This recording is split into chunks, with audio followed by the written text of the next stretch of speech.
Salut les bichons, c'est Laurent Jacquet pour LJVS, j'espère que vous allez bien. On se retrouve aujourd'hui dans une petite vidéo un petit peu spéciale qui va clôturer un petit peu la série qu'on avait fait sur LJVS. Je rénove une maison pour notre famille. Donc tu t'inquiètes pas, des vidéos ça va continuer, je t'expliquerai ça dans le vlog qui suivra, mais j'avais vraiment envie de vous refaire un point complet. Le dernier point que j'avais fait c'était il y a 2 ans. Là aujourd'hui on a pas mal avancé, on en est à 8 ans de travaux. À mon avis il reste encore au moins, je pense, 2 ans pour les finitions, les 2-3 bricoles que je vais te montrer aujourd'hui. Mais on va pas se mentir, 90% de la maison est terminée. Donc ici, on est dans la cour.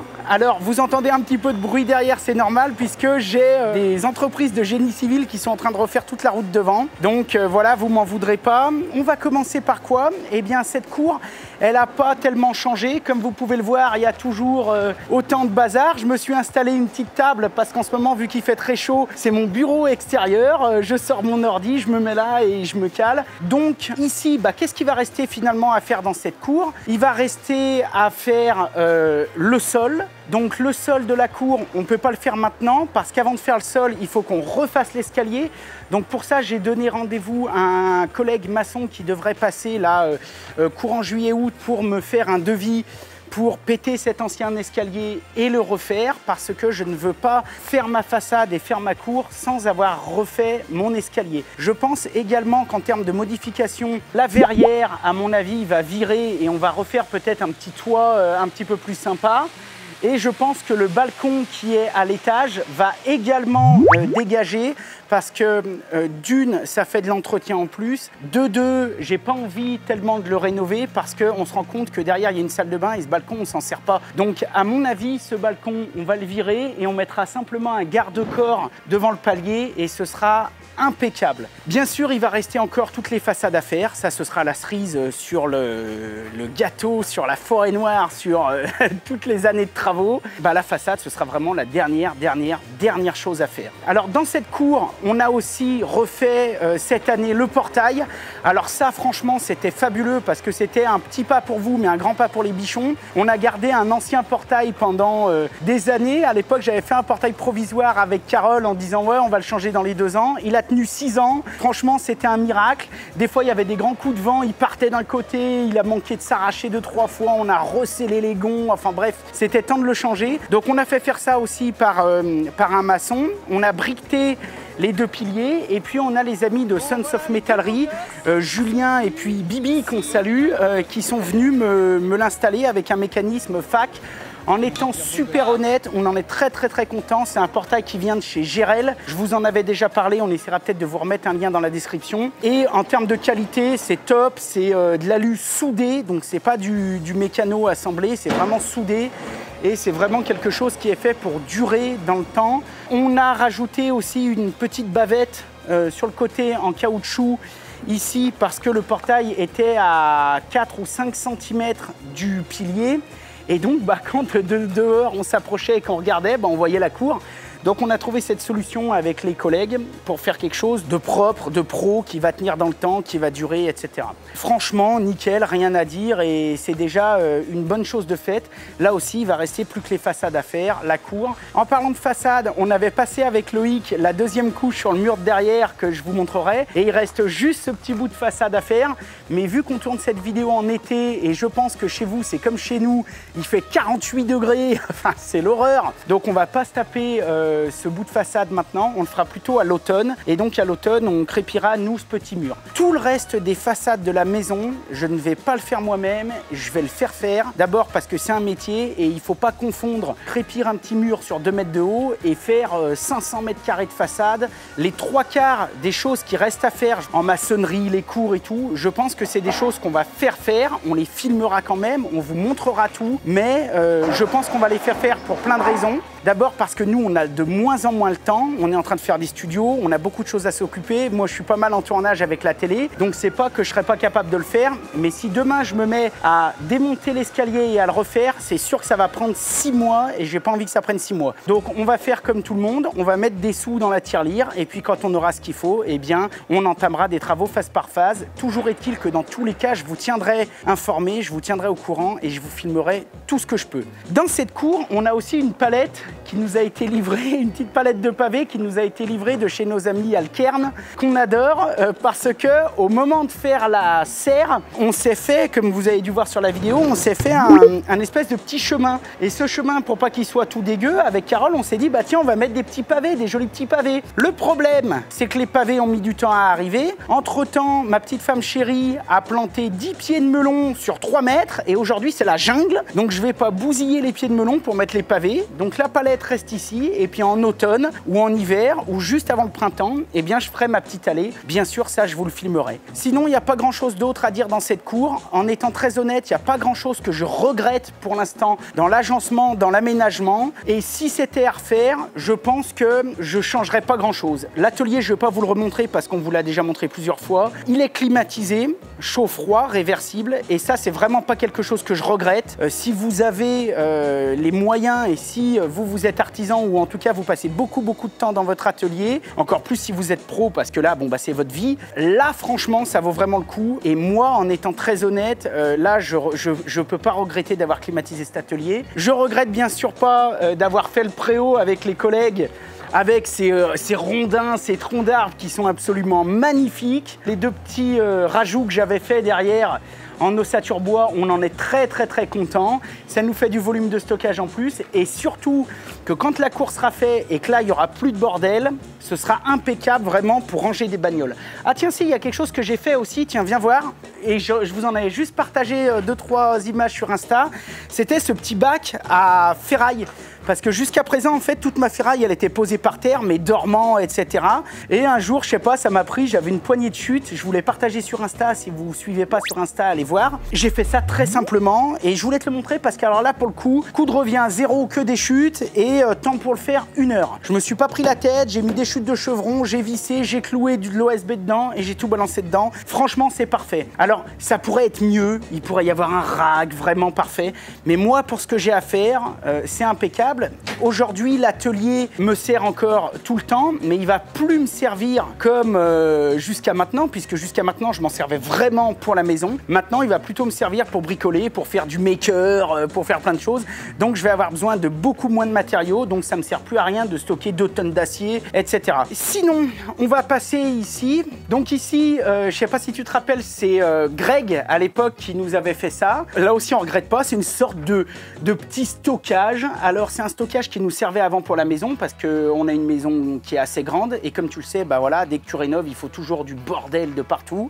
Et c'est un stockage qui se vide chaque mois pour la même raison, c'est-à-dire que bah, on a de moins en moins de choses à faire à la maison et donc ça me sert plus à rien de stocker tout un tas de choses. Donc il y a des choses du coup qu'on se sert pour des studios, il y a des choses qu'on donne aux copains qui rénovent. On essaye en tout cas de recycler, de pas gaspiller. Mais pour l'instant, j'ai encore un peu de matos là-dedans. Donc j'ai rentré ma mini pelle, tu vois, qui rentre. Je l'avais fait pour ça aussi. À l'époque, j'avais fait fabriquer les 2 portes pour ça. Je t'avais tout filmé. Elle tient nickel. Et puis comme ça, bah, quand j'en aurai besoin, bah, j'ai juste à la ressortir. Et en attendant, elle vieillit bien. Et puis bah tu vois, là, j'ai un peu de tout. J'ai ma scie à carrelage, une tronçonneuse, j'ai de l'enduit de façade pour finir mes murs, j'ai mon granulé de bois, j'ai des trucs pour la piscine. Bon, là, il y a un petit peu tout et n'importe quoi. Ça va des boîtes de pointe jusqu'aux accessoires du pistolet à peinture, en passant par des escabeaux, des tréteaux, voilà. Et je suis content parce que en ce moment, tous les 2 ou 3 mois, je fais un gros rangement, j'en vire la moitié. Et puis bah, après, avec la maison qu'on a, les enfants, le jardin, et ben, ce sera impeccable. Au fur et à mesure que les étagères vont se libérer, et bien, on pourra stocker, je sais pas, les salons de jardin, tout un tas de choses. C'est vraiment nickel. Et ça fait vraiment partie des choses que je ne regrette pas. Dernière petite information sur cette cour. Là, on a à peu près 200 mètres carrés, un tout petit peu moins. Je crois qu'on est dans les 180, 185. Le préau, on a à peu près 40 mètres carrés. Et la pièce que je vous ai montrée avec le petit stockage, on est aux alentours des 18, 19 mètres carrés. Donc, pour finir, bah, cette cour, tu l'auras compris, pour l'instant, c'est un peu un range-bordel. Hein. On y met les livraisons qu'on reçoit. Il y a des mauvaises herbes, il y a 2-3 bricoles. Mais c'est normal, encore une fois, on est sur un chantier, on est sur une rénovation. Il faut l'accepter. Si on ne l'accepte pas, il ne faut pas rénover. Toujours est-il que les prochaines étapes, tu l'auras compris, escalier, cour, façade et après, grand rangement et on va respirer. Allez, on passe derrière. Bon les bichons, alors on arrive derrière, dans la cour arrière où, comme tu pourras le constater, bah, les végétaux ont bien pris. Les mauvaises herbes aussi, c'est normal, c'est pas terminé. Donc on va y aller étape par étape. Ici, on va avoir un petit jeu de boules qu'on va faire. Enfin, on a déjà commencé à le délimiter, on a déjà commencé à mettre du concassé, on appelle ça chez nous du bleu. Dans un deuxième temps, quand on aura un petit peu le temps, eh bien, on va bien sûr tout mettre en gore, tout faire nickel chrome. Ici, là, les façades sont terminées, il nous restera juste un coup d'anti-mousse à mettre sur le muret, mais sinon, tout est bon. Là, on est à l'arrière du bâtiment de stockage. Je ne sais pas si tu te rappelles, on l'avait fait aussi ensemble. Si mes souvenirs sont bons, c'était le jour du confinement, le jour de l'annonce du confinement, je me rappellerai toujours. Donc on avait fait ça, cette façade en James Hardy. Parfait, parfait. Franchement, ça n'a pas bougé d'un poil. Hein, la grosse, bah oui. Bah oui. Sur le côté, on a le moteur de la climatisation pour la maison. Et ça, c'est pareil, je vous en parlerai après, mais ça fait partie des choses. Croyez-moi, on ne regrette pas, on ne regrette pas. Ici, on avait tous nos départs, je pense que tu t'en rappelles. On a nos départs d'arrosage automatique, on a nos départs d'eau, on a tout ça. On a le petit coffret pour la piscine, on a tout ce qu'il faut. Et franchement, c'est assez sympa. Et puis en plus, tu vois, ça nous fait un petit rangement. On pourra balancer les boules de pétanque dedans quand on jouera pas, mettre la glacière pour l'apéro. Bref, c'est parfait. Le petit dérouleur aussi de chez Fiskars, on s'en sert pas mal et on s'en sert de moins en moins d'ailleurs depuis qu'on a l'arrosage automatique. Alors, si on regarde ici sur cette grande façade, les prochains travaux qu'on va mettre en route, eh bien, ça va être là aussi la démolition de l'escalier que je vais faire par un maçon. Et ici, je vous en avais aussi déjà parlé, donc ça, bien sûr, on le filmera. Je ne sais pas encore si c'est moi qui vais le faire ou pas, mais dans tous les cas, je filmerai. On va éclater l'escalier et on va faire une grande terrasse de au moins 40 mètres carrés en bois, sur pilotis. J'ai changé mon fusil d'épaule. Au début, je voulais faire quelque chose en béton. Et puis finalement, on s'est dit, mais ça sert à quoi? Parce qu'à la base, ce que je voulais faire, c'est faire quelque chose en béton et me refaire une pièce dessous. Et en fait, la maison est déjà très grande. Et bon, avoir des pièces, c'est bien beau. Mais après, derrière, il y a des taxes, il y a il faut chauffer, il faut refroidir, c'est du bordel en plus. Et on s'est rendu compte que finalement, notre maison, elle est déjà suffisamment grande et suffisamment agréable pour pas qu'on ait besoin de se rajouter des pièces. Donc en gros, on va faire une terrasse sur pilotis qui sera peut-être d'ailleurs en partie couverte ou toute couverte, on ne sait encore pas trop. Et on ne connaît encore même pas tellement le type de couverture qu'on va mettre. Est-ce qu'on va mettre un toit? Est-ce qu'on va mettre une pergola bioclimatique? J'en sais rien, mais on devrait faire quelque chose d'assez cool. Dès que cette terrasse sera faite, ici, on va prolonger les pavés de la terrasse. C'est pour ça que les pavés de la terrasse, on les avait arrêtés comme ça, de manière brute. Tu vois, on n'avait pas mis de petites bordures et tout, pour justement que dès que cette terrasse soit faite, eh bien, on puisse continuer les pavés jusqu'à la maison, faire le tour du terrain de boule et comme ça, ce sera nickel chrome, impeccable. On s'occupera aussi du puits, on essaiera de faire quelque chose d'un petit peu sympa, peut-être même de monter de faire un petit puits avec un petit toit, je sais pas, on verra. Ici, on avait installé aussi le portail cette année, puisqu'on a un double portail. On a le gros portail que vous avez vu devant, mais on a aussi ce portail. On avait pris ce portail chez Fauveau Métallerie. C'est du super truc, il n'y a pas de souci. Par contre, c'est pas aussi solide et robuste que le portail avant. Ça, c'est un portail plutôt ce qu'on appelle mécano-assemblé, donc c'est-à-dire qu'il n'est pas soudé. Ce sont des pièces d'aluminium qui s'emboîtent. Il est très très bien. On avait aussi briqueté les poteaux, fait des poteaux, ça je vous y avais tout montré. Alors pourquoi on a deux portails? Eh bien parce qu'on a beaucoup d'animaux. On a 3 chiens, des poules, des canards, etc. Et vu qu'on a souvent des livraisons, eh bien on ne voulait pas se stresser quand le gros portail s'ouvre, à se dire est-ce que les chiens sont devant, est-ce qu'ils sont derrière, est-ce qu'ils vont pas se tirer quand on ouvre. Donc comme ça, on a mis ce deuxième portail qui n'est pas électrique, qui n'est pas motorisé, qu'on actionne quand on a besoin d'aller derrière avec un véhicule. Mais au moins, le gros, on peut l'ouvrir, le fermer. On sait que les chiens ne vont plus devant. On a crépi ce mur avec Loïc et on a fait aussi changer tout ce rang de tuiles parce qu'autant les autres, on peut se permettre de les démousser, autant ici, les rangées de tuiles, là, elles étaient vraiment mortes de chez mortes, donc il fallait les changer. Et vu que je préfère faire les travaux dans l'ordre, on a changé ces tuiles avant de faire la façade parce que je trouve ça ridicule de faire ça dans l'autre sens. Ça nous aurait foutu le bazar. Et puis voilà, au moins comme ça, je suis tranquille, c'est reparti pour 20-30 ans et je suis bien bien content. Ici, c'est pareil, le sol. Dans un deuxième temps, soit on le fera nous, soit on le fera faire à un paysagiste. On va aussi mettre du gore tout au bout. Autant la cour avant, je pense qu'on va la paver, ou faire un béton désactivé, ou faire les nouveaux pavés drainants, etc. Autant là, derrière, c'est quasiment sûr qu'on va y mettre du gore. On ne met pas du gore dans la cour de devant parce que vu que quand on rentre, on braque, eh bien, ça risque, on a vraiment des risques d'endommager le revêtement et j'ai pas envie de passer tous mes dimanches, moi, à remettre un coup de râteau, un coup de balai, etc. Maintenant que là, c'est crépi, on a mis la toile, on a préparé l'arrosage automatique, il n'y aura plus qu'à raccorder. Et cette année, on va remettre des plantations tout le long ici. Et on va aussi compléter les superbes plantations que Alex et son équipe nous avaient fait. Là aussi, on avait tout filmé, qui ont été faites de chaque côté. Parce que, entre-temps, comme tu l'as vu, eh bien, on a pris un nouveau petit chien qui est un Saint-Bernard, qui nous est arrivé grand comme ça. Et maintenant, elle a même pas un an, elle fait 75 kilos. Donc, quand on a un bichon qui sort et qui tire un peu sur une brindille, c'est pas grave. Mais quand on a un Saint-Bernard qui sort et qui tire sur une brindille, et ben l'arbre il s'arrache. Donc là, comme tu pourras le constater, on a plein de trous dans la butte parce qu'elle a dû nous bousiller au moins 5 arbres. Hein, on va pas se mentir. Donc là, il fait trop chaud. On attend octobre-novembre. En octobre-novembre, on retournera acheter des petits arbustes, etc. On protégera avec un bout de grillage et on va faire nos compléments de partout de manière à ce que ce soit super beau. Toujours est-il que je ne sais pas si vous vous rappelez un petit peu comment était ce terrain à l'époque. Il y a encore 3-4 ans, il y avait 6 mètres de terre. C'était vraiment l'horreur. Et là, ça commence doucement à prendre vie. Les arbres ont bien poussé et parmi les trucs que je ne regrette pas, ce sont d'une, les bâches paysagères qui vont être recouvertes à la fin de végétaux et donc qui vont disparaître. Et la deuxième chose, je peux vous jurer que je ne regrette pas, c'est l'arrosage automatique. Franchement, c'est pas très cher. Ça nous évite 2 heures par jour minimum avec ces températures. Nous, on a raccordé ça sur l'eau du puits. Et ça se met en route le soir, la nuit à 10h30, 11h. Ça se débrouille. On n'a jamais eu des végétaux aussi beaux. Et franchement, pour le prix, ça c'est vraiment le truc que je referai, mais instantanément. On passe à la piscine. La piscine, est-ce que je la regrette? Est-ce que je la regrette pas? Vous avez vu ce magnifique rocher, je pense que vous vous en rappelez. Eh bien, c'est la machinerie WaterAir. Voilà, c'est un faux rocher. Et on a plein de copains qui passent qui disent « Oh, dis donc, comment t'as fait pour le mettre, ce rocher ?»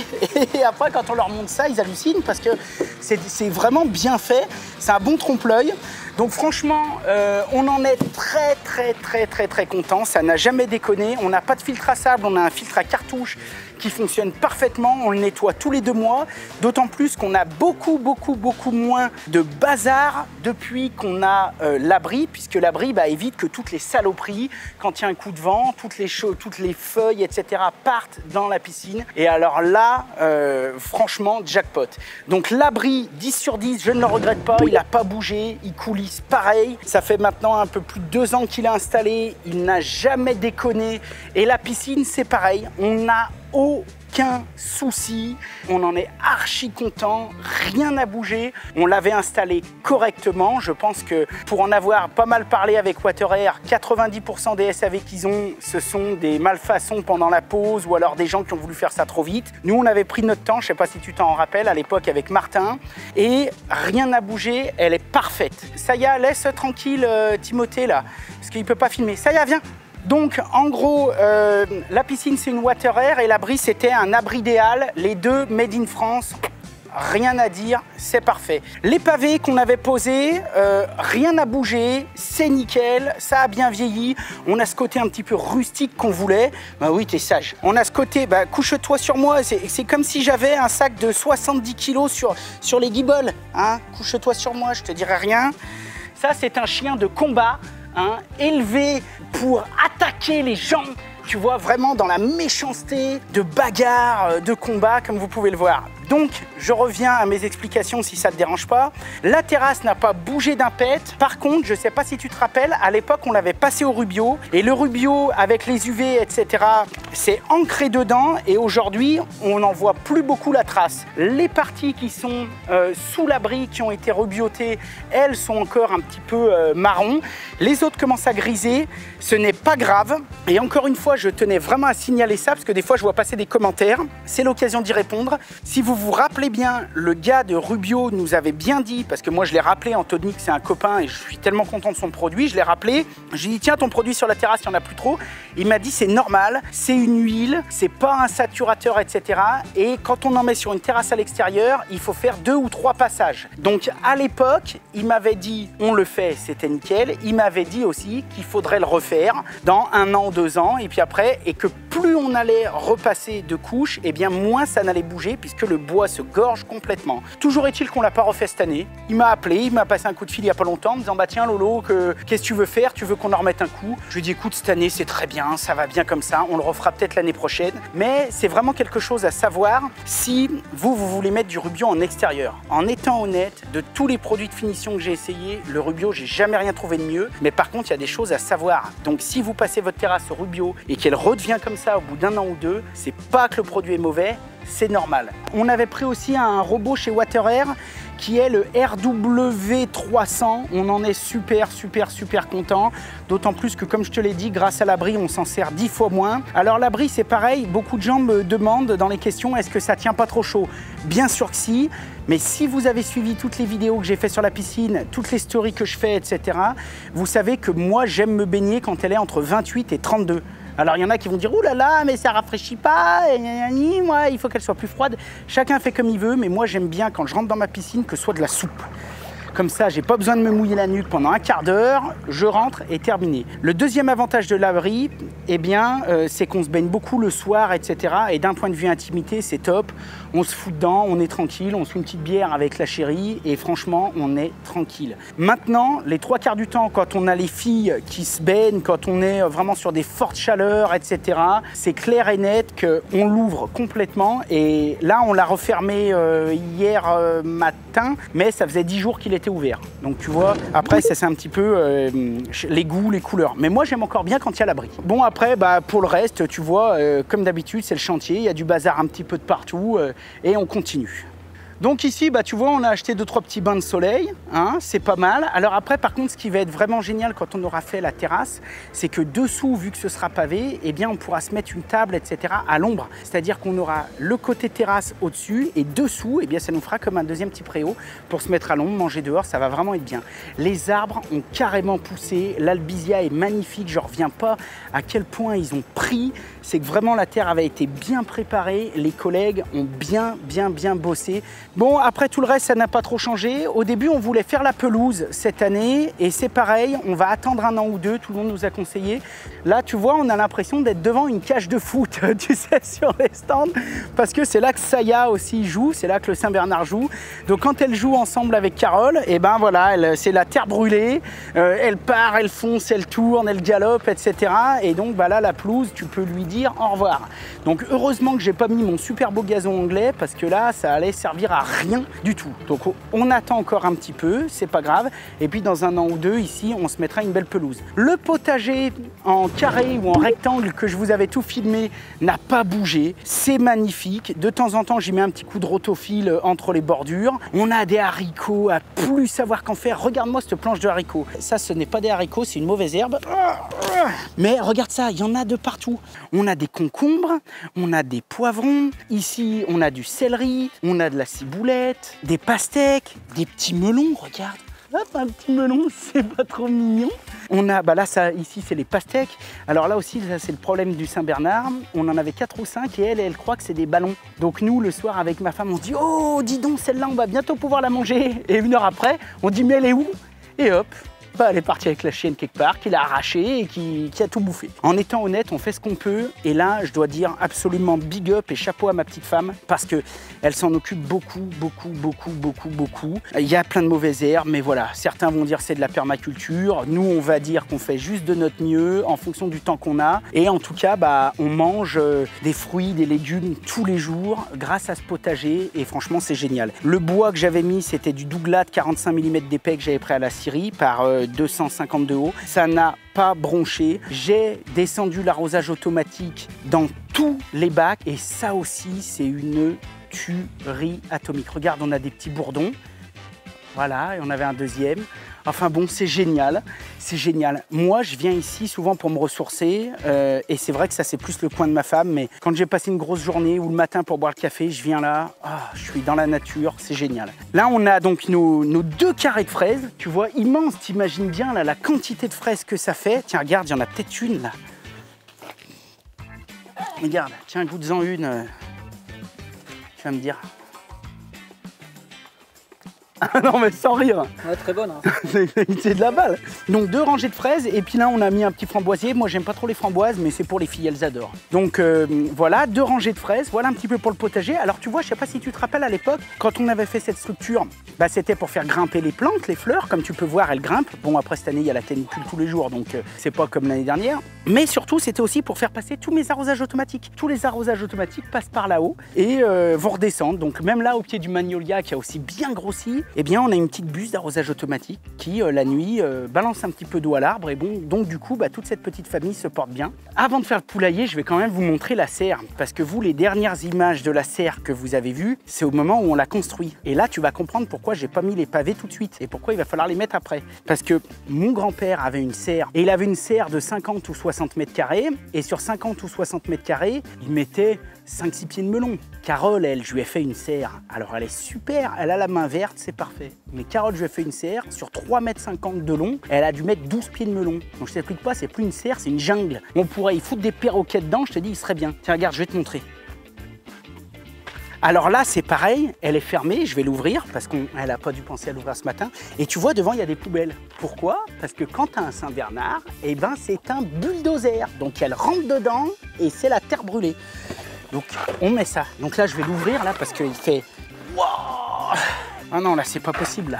Là, tu pourras jamais rentrer là-dedans, là. Je te le dis. Hein. Mais alors, regardez-moi cette forêt. Si c'est pas magnifique. Voilà, voilà. Alors, attends, regarde, je vais te rouler ça, là. Alors, la serre, pareil, la qualité de la serre, fabuleuse, géniale. Moi, le seul petit truc que j'aurais à dire, c'est ça, là. Tu vois, au lieu de rouler ce truc comme ça avec les fermetures éclairs, j'aurais préféré avoir une porte. Mais ça, c'est rien parce qu'il me reste du plastique. Et comme ça, je vais pouvoir en mettre un jour que ça va me prendre. Tu vois, je vais fabriquer un cadre de porte et puis voilà quoi. Wow, cette chaleur! Ah, là dedans, il fait au moins 50 et quelques degrés là. Là, c'est... Oh putain! Oh, mais c'est le Costa Rica là. Oh, non, mais là, on a merdé. Là, normalement, on l'ouvre du matin et là, on l'a... Oh, mais regarde! Regarde, j'ai l'impression d'ouvrir les... Tu sais, quand tu arrives à l'île Maurice, que la porte de l'avion, elle s'ouvre en pleine saison d'humidité, c'est pareil. Bon, là, en étant très honnête, ça va être dur de rentrer dedans pour vous montrer.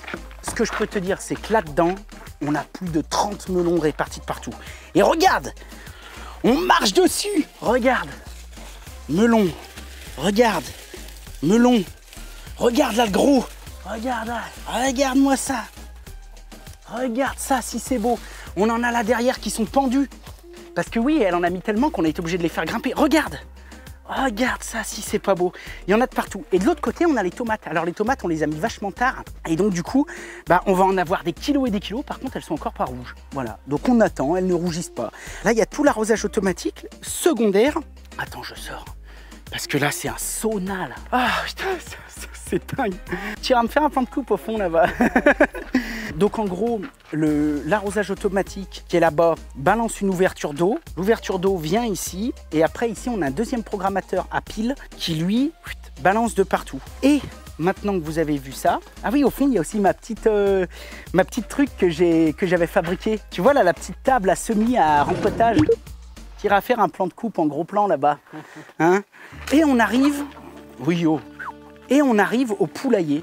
Alors là, le poulailler, c'est fabuleux. Regarde ça comme c'est beau. Tu vois, la semaine dernière, j'ai même acheté un petit voile d'ombrage pour le mettre un petit peu là-bas, pour que les animaux aient un petit peu d'ombre quand même, parce qu'il fait tellement chaud. Donc on le voit, les poules, elles grattent, elles font des trous, elles se mettent dedans. Tu vois que ça les tient au frais. Quand même, petite précision, c'est que avant de mettre les animaux, on avait laissé pousser l'herbe à 20-25 cm. On avait planté du super gazon, du super truc. Et en 10-15 jours, les poules ont commencé à gratter, etc. Et on s'est dit, mince, c'est quand même dommage. Donc ce qu'on a fait avant qu'elle nous fasse la politique de la terre brûlée, eh bien au milieu où il y a la poule blanche là, on a mis une petite turbine d'arrosage aussi. Mais par contre, on la met très léger du fait que c'est de l'arrosage automatique. On se fait pas flic. Et comme ça, en pleine nuit, vers 1 h du matin, cette turbine se lève, elle couvre toute la surface du poulailler et elle arrose pendant un quart d'heure, 20 minutes. Et ça suffit, je dis bien ça suffit pour avoir cette magnifique petite pelouse où les animaux sont bien, on a les petits cochons d'Inde qui jouent, on a tout. L'autre truc qui était génial, c'est que cette année, on a eu une couvée de petits canards. Ils ne sont plus là puisqu'on les a donnés à un ami qui avait une mare et qui avait aussi plus de place que chez nous. Ici, on n'avait pas la place, tu penses bien, elle a fait 7 canetons. Donc si tu veux 7 canetons, je t'explique pas le bordel qu'il y avait là au milieu de la carrée, mais c'était beau, c'était mignon, on en avait un tout jaune, un petit saturnin. Non, franchement, ce coin avec ce poulailler, cette petite remise, ce potager, c'est vraiment que du bonheur. C'est beau, ça vieillit bien, tous les jours on ramasse des œufs, ça va, ça vient, mais on a des périodes où on a 3 à 4 œufs par jour. Donc t'imagines qu'à la fin de la semaine, tu te retrouves avec une trentaine d'œufs. C'est bien parce que comme ça, on enfile un petit peu à tout le monde et puis tout le monde est content. Voilà, ici, rien n'a bougé. Le poulailler n'a pas bougé. Tout cet abri n'a pas bougé. Ça vieillit très bien.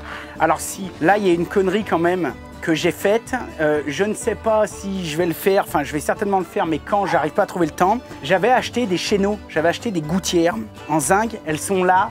Honte à moi, ça doit faire 1 an qu'elles sont posées là. Du coup, le zinc, il est tout dégueulasse. Il va falloir que je passe tout à l'acide avant de l'y ressouder. J'ai les brides, j'ai les tuyaux de gouttière, j'ai tout, je les ai jamais installés. Bon alors, l'autre chose que j'ai acheté depuis 8 mois et que j'ai toujours pas mis, c'est les frontons là. Tu vois, c'est juste le petit bout de tuile qui va là.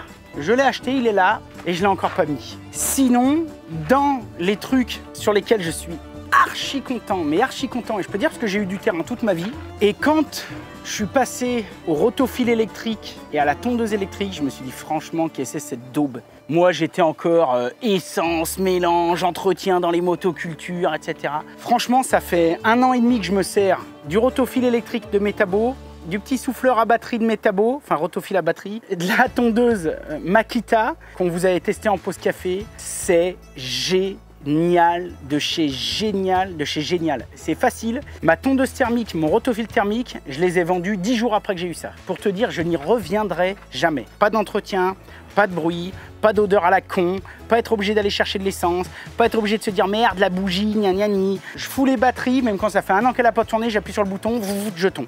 Je tombe samedi, dimanche, machin, je m'en fous, ça fait pas de bruit. Ça fait vraiment partie des choses géniales. Qu'est-ce qu'il me reste à faire ici? Eh ben, tiens, regarde, viens voir, tu vois, 34 à l'ombre et en courant d'air. Alors, parmi les choses qui me restent à faire, eh bien, tu vois, c'est ça.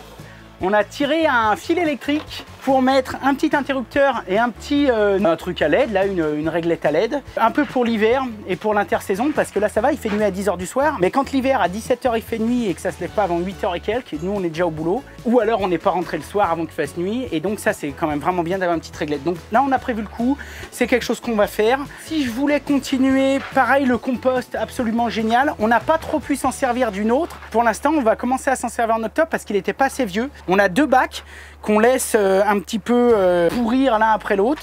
Celui-ci, il est quasiment fini, il est nickel. Je pense que, allez, on va dire dans 1 mois et demi, on va pouvoir l'utiliser. Et puis celui-là, ça va être pour l'année prochaine. Et puis quand on aura utilisé lui, bah, après on pourra commencer à mettre lui, le temps que lui se composte, etc. On va passer derrière. Je vais guider mon cadreur. Hop, je lui passe devant.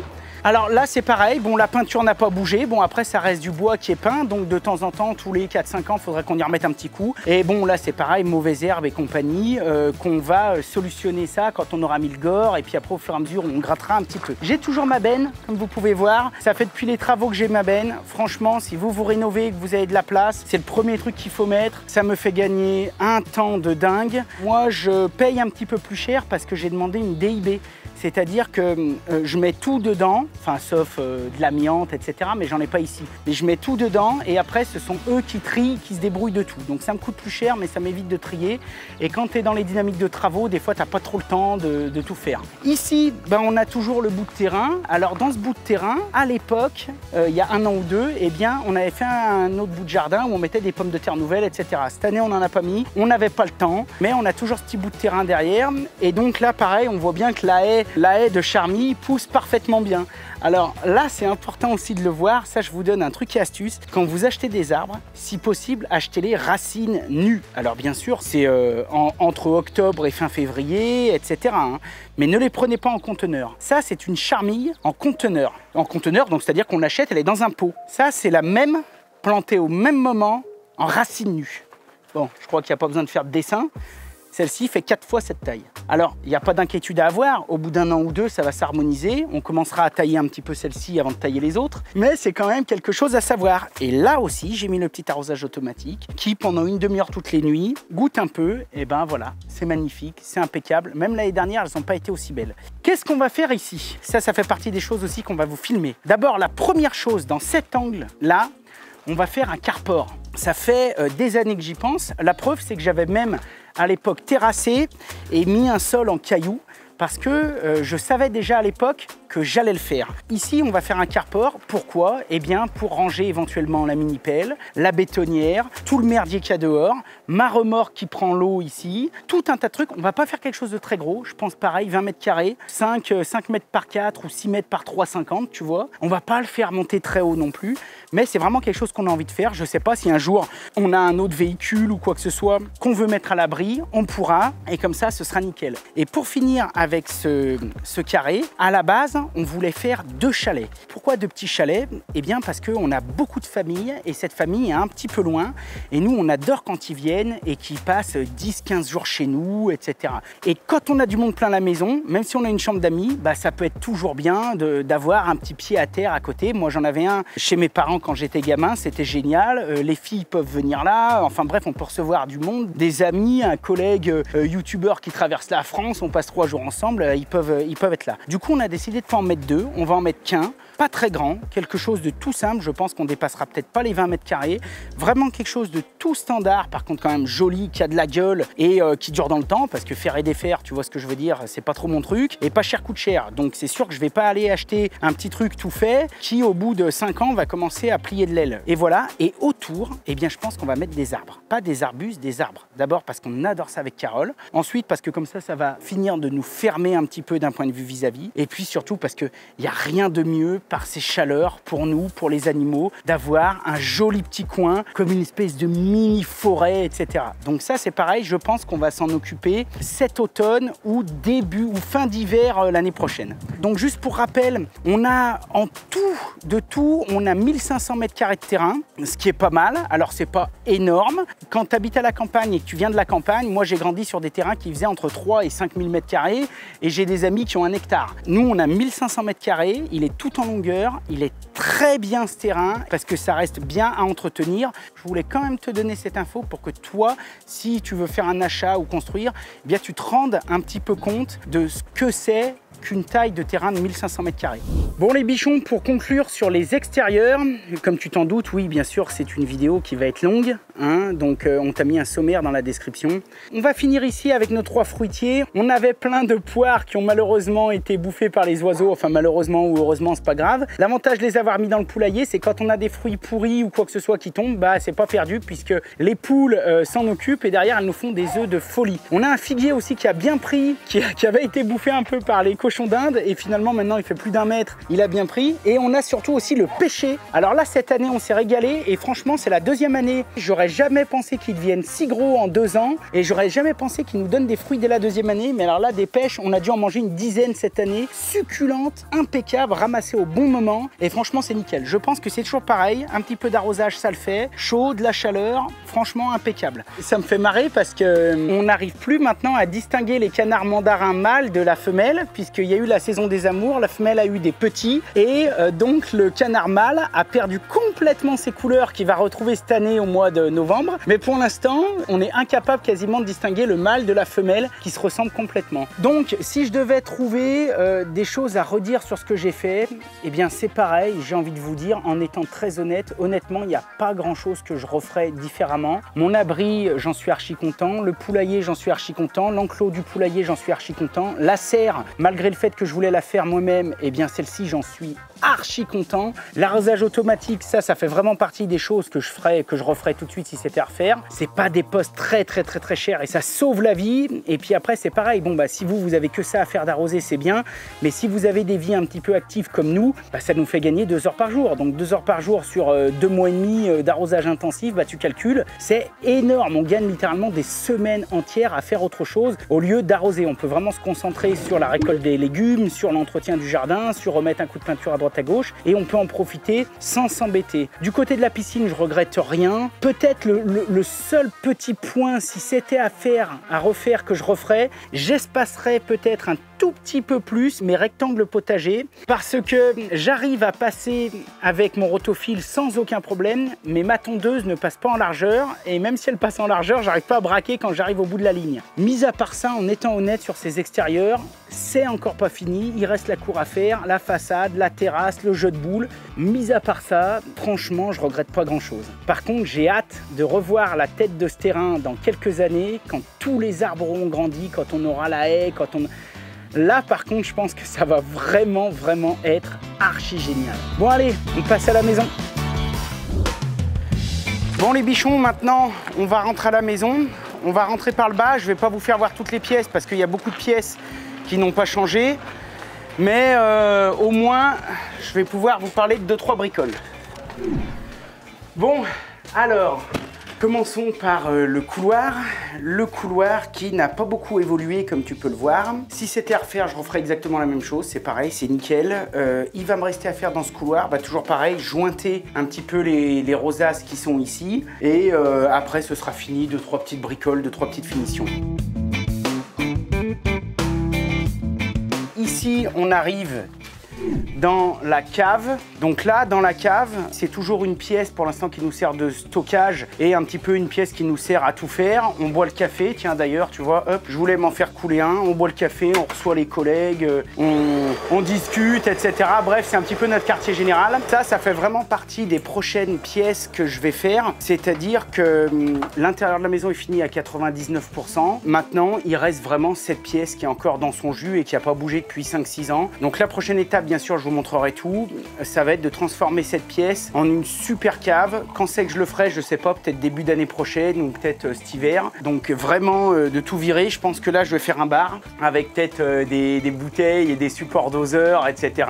Je pense que là-bas, je vais mettre un canapé parce que j'avais récupéré le canapé de ma première maison qui est stocké ici. Et puis je sais pas trop. Au sol, j'avais envie de mettre de la tomate. Est-ce que je vais faire ça? Est-ce que je vais pas faire ça? Est-ce que j'avais presque envie de faire un mélange chêne et tomate. Bon, on verra. Toujours est-il que la cave, c'est quelque chose qui reste à faire et qu'on fera ensemble. Tiens, je vais prendre mon café pour la suite.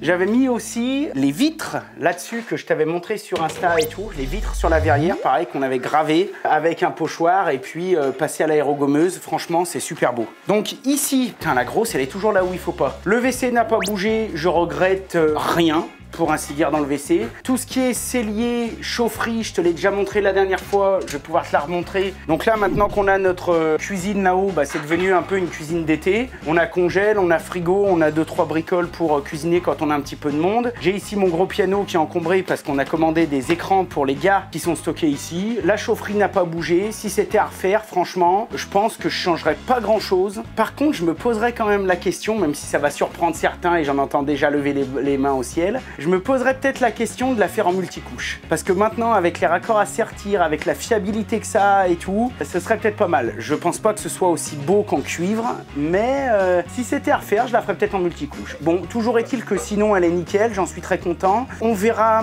parce que l'année prochaine, on va peut-être certainement mettre du solaire, donc on vous le filmera. Et puis on verra si on mettra une pompe à chaleur ou pas. Encore une fois, on verra, on n'est pas encore archi décidé. Ma petite installation me convient bien. Solaire, c'est sûr et certain. Pour le reste, on verra à l'usage. Sinon, tout fonctionne bien, j'ai pas de soucis, tout va bien. On voit bien, vu la gueule des filtres, que je fais bien de filtrer l'eau et que vous constaterez que ça, c'est l'eau du puits, ça, c'est l'eau de la ville. L'eau de la ville est quasi plus dégueulasse que l'eau du puits. Hein. Là, on a un petit peu de limon, on a un tout petit peu de boue, ce qui est normal parce que c'est un puits, mais bon, qui est filtré, première filtration, deuxième filtration. D'ailleurs, on voit bien que la deuxième filtration est quasi nickel. J'essaye quand même de les entretenir tous les 4-5 mois, hein, je vous conseille de faire la même chose parce que si vous avez un filtre et que vous l'entretenez pas, bah, ça sert à rien et au contraire ça retient la merde et ça fait l'effet inverse. Et l'eau de la ville, bah, là on voit bien qu'on est sur une eau qui est plein de rouille, ils sont en train de changer tous les tuyaux devant, je pense que ça va pas faire de mal, mais après sinon l'eau est super bonne. Nous on n'est pas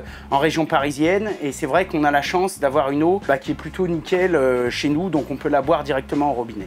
Donc là on sort de la cuisine, buanderie, pareil, rien n'a changé, je regrette rien. J'ai rien d'autre à faire dans cette pièce si ce n'est un ou deux petits raccords de peinture et à mettre quand même les plinthes au sol que j'ai jamais mises. Mais vu que c'est une pièce humide, des fois c'est pas plus mal parce que souvent on a de l'eau au sol et c'est là aussi qu'on met souvent les bottes de jardin, l'hiver, les vestes de jardin, les caouettes, tout ça, on vient tout mettre là. Et donc bon, des fois on a un petit peu d'eau qui descend avec la pente sur la grille centrale. Mais du coup, ça va pas plus mal pour y nettoyer, pour y mettre un petit coup de raclette. Donc voilà, pas grand chose à dire non plus sur cette pièce. On va dire qu'elle est finie, même s'il resterait 2-3 bricoleries. Elle peut rester comme ça 15-20 ans et elle peut être utile 15-20 ans, comme ça, il n'y a aucun souci. Bon, maintenant, étage. Bon les bichons, ça y est, on arrive à l'étage principal de la maison. Celui qui nous a donné le plus de fil à retordre. Donc bah, c'est cette pièce, c'est cette fameuse pièce qu'on a tout fait en staff, avec les peintures rénovées entièrement, enfin bref.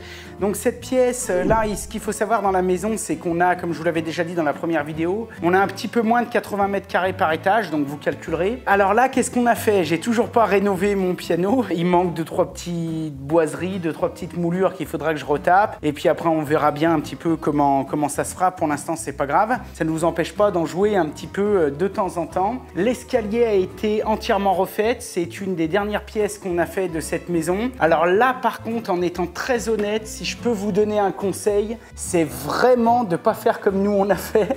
Nous, en fait, on a rénové cet escalier en dernier. C'est normal. Le problème qu'il y a, c'est qu'on aurait dû le préparer à être rénové en premier. Si c'était à refaire, là, pour le coup, avant même de démarrer quoi que ce soit dans cette pièce, je l'aurais tout passé à l'aérogommage, je l'aurais remis nickel, ensuite je l'aurais protégé et à la fin, je l'aurais peint. Nous, on l'avait vraiment laissé dans son jus parce qu'on s'était dit, ouais, ça va pas être trop compliqué à poncer. Oh punaise, c'était l'horreur. Enfin bon, on a réussi à le poncer et on a nos amis peintres qui ont tout repeint, les mêmes à qui on avait donné la peinture de l'étage des filles. Ils nous ont peint ça avant Noël, franchement, c'est super. Et là, j'ai pas fait la même bêtise que pour les crédences parce que je vous dirais, j'ai quand même fait 2-3 autres bêtises. C'est-à-dire que je me suis vraiment renseigné chez Foussier quel vernis je pouvais mettre, comment je pouvais faire. Et donc bah là, ça a été nickel. On voulait un escalier bicolore, on appelle ça un escalier piano parce qu'on a une touche blanche, une touche foncée, une touche blanche, une touche foncée. C'est des escaliers un petit peu à l'américaine, ça va parfaitement bien avec ce style de maison. Et franchement, ça fait partie des choses qu'on ne regrette pas. Donc à cet étage, ici, on a deux petites parties. On a la partie salle à manger. Alors, on a une grande table paysanne qui appartient à ma femme, qu'on a depuis des années. Au début, je voulais la décaper, la repeindre, je voulais la changer.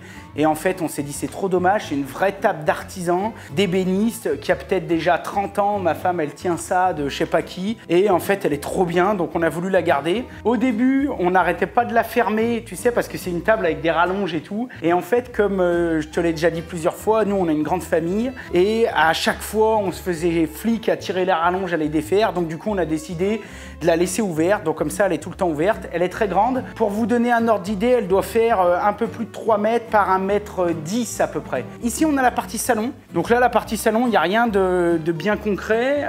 Il nous manque encore une petite table basse. Il faut qu'on achète ça. Mais en fait, on a trouvé un super canapé. C'est notre petit salon. En fait, on n'a pas voulu faire un salon vraiment ultra cosy, etc. On voulait vraiment se la jouer un peu égoïste. C'est-à-dire qu'avec ce salon, on a vraiment voulu que ce soit notre coin à tous les deux, à moi et ma femme. Pour plusieurs raisons. D'abord parce qu'en bas, on a la cave qui va nous permettre d'être un mini salon quand elle sera finie pour recevoir les invités, tout ça. Et puis parce que les filles, elles ont leur salon en haut qu'on ira voir après. Donc nous, on a vraiment voulu simplement un petit endroit. Tiens, regarde les chiennes, elles me ramènent de la saloperie. Nous, on a vraiment juste voulu un petit endroit pour se détendre le soir avec les tablettes et tout, avec mon épouse. Et en fait, c'est parfait. Alors bien sûr, il faudrait qu'on achète dans un deuxième même temps une petite table basse, peut-être un autre petit canapé ou un autre petit fauteuil.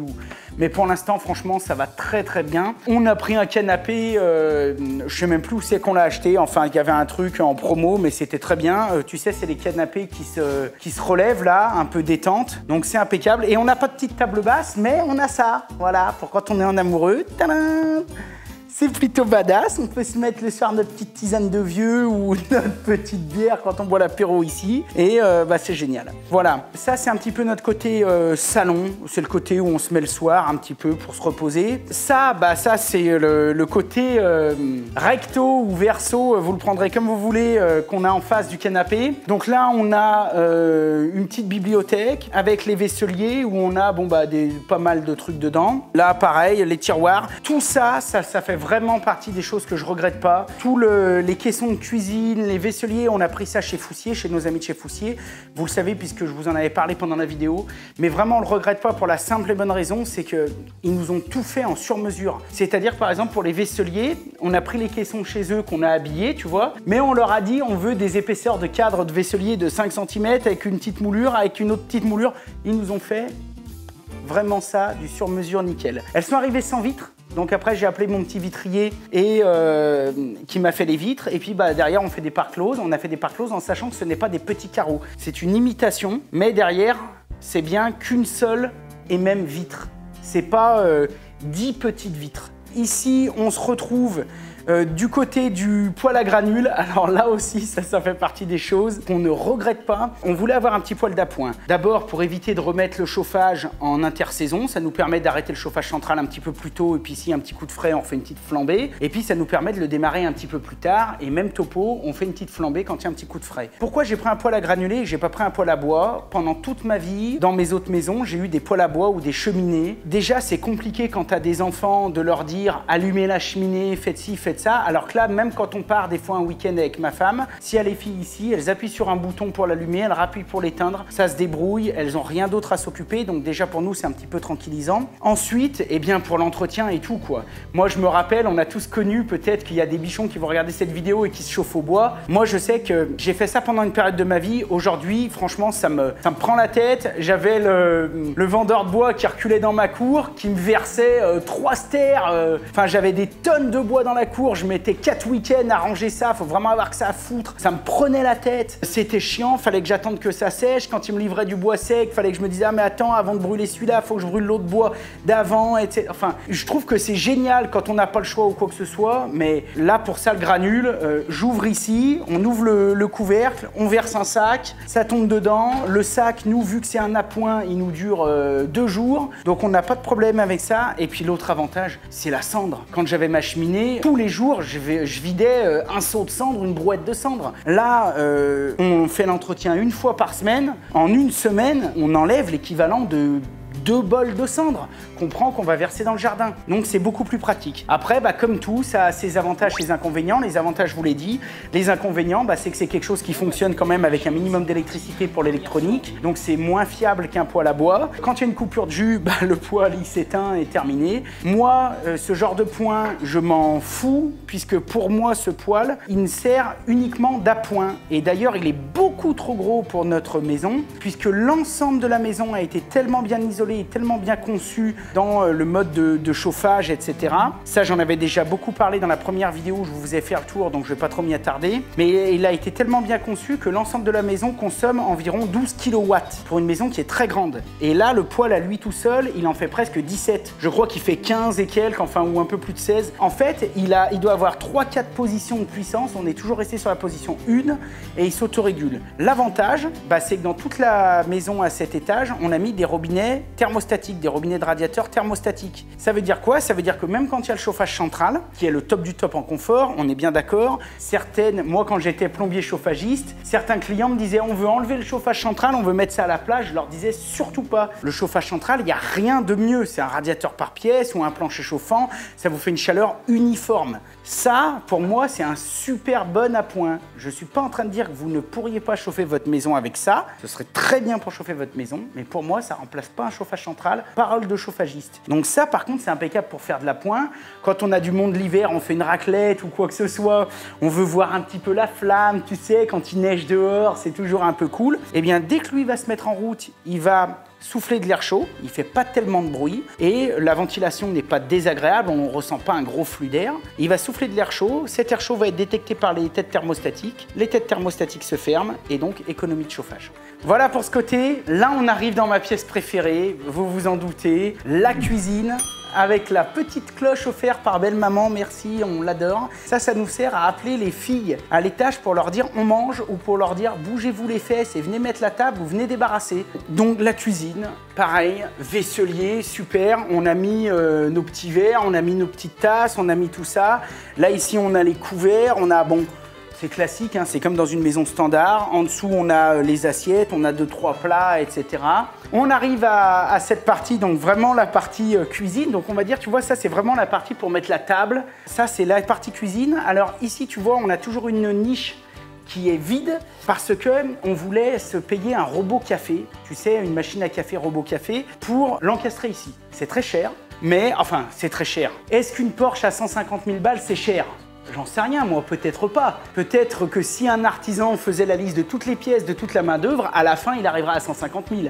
À ce moment-là, on ne pourrait pas dire que c'est cher, on pourrait juste dire que c'est le juste prix. Toujours est-il qu'on ne devrait pas dire c'est cher, on devrait plutôt dire je n'ai pas les moyens. C'est plus difficile à dire, ça fout un petit coup au moral et à la fierté, mais dans le temps, les anciens, ils disaient ça. Ils disaient pas c'est cher, ils disaient j'ai pas les moyens de me le payer. Donc, je ne veux pas dire que ce robot café est cher, je veux dire, j'ai pas les moyens de me le payer pour l'instant. Mais on se fait une petite cagnotte et un jour, bah là, on viendra encastrer un robot café. Toujours est-il que pour l'instant, on n'en a rien à cirer, c'est absolument pas une priorité. On boit le café en bas, on aime bien et voilà. Donc pour l'instant, bah, c'est un endroit où on pose un peu du bordel. Tu vois, là, il y a la bouilloire. Les fours, je les adore. Nef m'a absolument rien donné. Mais moi, vous me connaissez, je suis psychorigide. J'ai fait un petit peu des tableaux Excel en comparant tout. Je fais ça souvent quand j'achète des trucs. Et à chaque fois, ça revenait sur Nef. C'était peut-être un peu plus cher aussi. Mais au moins, on est tranquille. Tiens, tu vois, d'ailleurs, je les ai même pas vissés. T'as vu, là, encore, là, je vais me faire gronder par ma femme si elle me voit ça. C'est-à-dire qu'il faudrait que j'enlève là les deux côtés, que je mette 2 vis de chaque côté pour qu'ils tiennent. Honte à moi. Un four vapeur, un four normal. Comme je te l'ai dit, on est des grandes familles et franchement, je peux te garantir que 8 fois sur 10 quand je travaille, les deux tournent. On a donc ces 2 fours qu'on adore, on en est très content. Un micro-ondes. Ensuite, en dessous, bon bah voilà, classique, le coin petit-déj. Là, il y a les gamelles, voilà, tout ça. On arrive ici, alors ici on a une petite hotte qu'on adore, tu vois, qu'on allume d'ailleurs régulièrement, voilà, c'est impeccable. La table de cuisson, impeccable. Tiens, j'ai trouvé des trucs aussi, je vous en parle si vous, ça vous intéresse. Moi, j'étais embêté au début, quand j'avais ma table de cuisson, pour sortir les plats, parce que je voulais pas les poser sur mes plans de travail tout neufs en chaîne massif. Donc si tu veux, je me suis renseigné. Toujours pareil chez nos amis de chez Foussier, qui vendent des petites baguettes, donc tu vois, inox comme ça, avec derrière un autocollant très puissant, et que tu viens installer là, et en fait, ça fait soupe plat. Parce que tu vois, quand je sors la casserole, tiens, tu vois, on s'est payé 1 ou 2 belles casseroles, quand je sors la casserole, et ben hop, je la fais glisser là, et mes plans de travail sont complètement protégés, ça me crame rien, franchement, c'est génial. Donc j'en ai mis de ce côté, et j'en ai mis là, parce que toujours pareil, bah, quand on cuisine, on en a de partout, quoi. La gravure a pas bougé, tout est impeccable, donc la hotte, tu t'en rappelles, c'était une hotte à recyclage, elle ne sort pas dehors. Je ne regrette pas, parce que c'est une bonne hotte, mais si vous pouvez, mettez une hotte qui va directement dehors. Donc là, au niveau de la sortie, moi je suis à recyclage parce que, d'un point de vue des normes, il est absolument interdit d'aller brancher une hotte sur un conduit de cheminée en fonction. C'est-à-dire qu'un conduit de cheminée doit servir pour une cheminée. Enfin, une cheminée, un organe de production de chaleur. Donc ça peut être le four à pain, ça peut être le poêle à granules, ça peut être... Mais là, j'ai le four à bois et le poêle à granules. J'ai 2 cheminées. Si je voulais rajouter, je sais pas, une chaudière ou quoi que ce soit, il faudrait que je remonte une 3e cheminée. Au niveau des normes, j'ai pas le droit de mettre plusieurs appareils sur le même conduit. Donc là, j'avais pas 150 millions de solutions puisque je ne pouvais pas carotter ma façade derrière vu que j'ai le toit de l'appentis, enfin tu sais, du petit entrepôt qui était derrière et j'avais pas forcément envie de refaire un carottage. Donc on l'a mis à recyclage, mais en étant très honnête, ça fonctionne bien. Après, c'est comme tout, il y a des filtres, il faut pas rester 3 ans sans changer les filtres. Les filtres, c'est inconsommable, ça il faut bien se le mettre dans la tête. Donc nous, on a toujours des bouts de rouleau, de filtres à charbon, etc. Tous les 3-4 mois, on les remplace et on a aucun souci. Ici, bon voilà, la cuisine Foussier, toujours un petit tiroir à épices bien joli. Là, on a voilà, les couteaux de cuisine, tout ça, l'opinel, hein, parce que tu vois, voilà, quand on a une bonne côte de bœuf, il faut un bon opinel. Donc j'ai mon petit opinel que j'ai maintenant depuis des années, made in France. Et puis bon, des couteaux, tout ça. Bon, tu sais, moi je suis un peu un geek de la cuisine, j'adore ça, c'est aussi une de mes passions. On achète des bons trucs, mais ça dure dans le temps. Là, j'ai des couteaux, par exemple, j'ai des sabatiers que j'ai depuis que j'ai acheté à Thiers, à 80 km d'ici, made in France. C'est vraiment, c'est comme tout, quoi. Voilà, tu t'attends un petit peu, tu mets le prix, mais après, voilà, c'est comme ça. Je suis sûr et certain que celle-ci, eh ben, je vais la donner à mes enfants. Voilà, ça c'est sûr. Donc, on a ça, on arrive sur le coin du four, un de mes coins préférés. Le fameux four, le Pagnol, alors ça fait partie des choses, mais alors vraiment que je ne regrette pas du tout, du tout, du tout, du tout. Ceux qui me suivent sur Instagram, vous le savez, je poste tout le temps des trucs, je fais mon pain, je fais mes gratins, je fais mes tartes, je fais mes magrets de canard, je fais mes volailles, j'ai fait tout le réveillon de Noël là-dedans, je fais les pizzas bien sûr, les brioches, le pain de mie, je le kiffe, je le kiffe, je le kiffe, je le kiffe. Faire mijoter une andouillette au vin blanc, tu vois, c'est aussi pour ça que j'ai pris des vrais poêles qui n'ont pas de manche en plastique. Tu vois, j'ai pris ça, ce genre de choses, tu vois, qui n'ont pas de manche en plastique.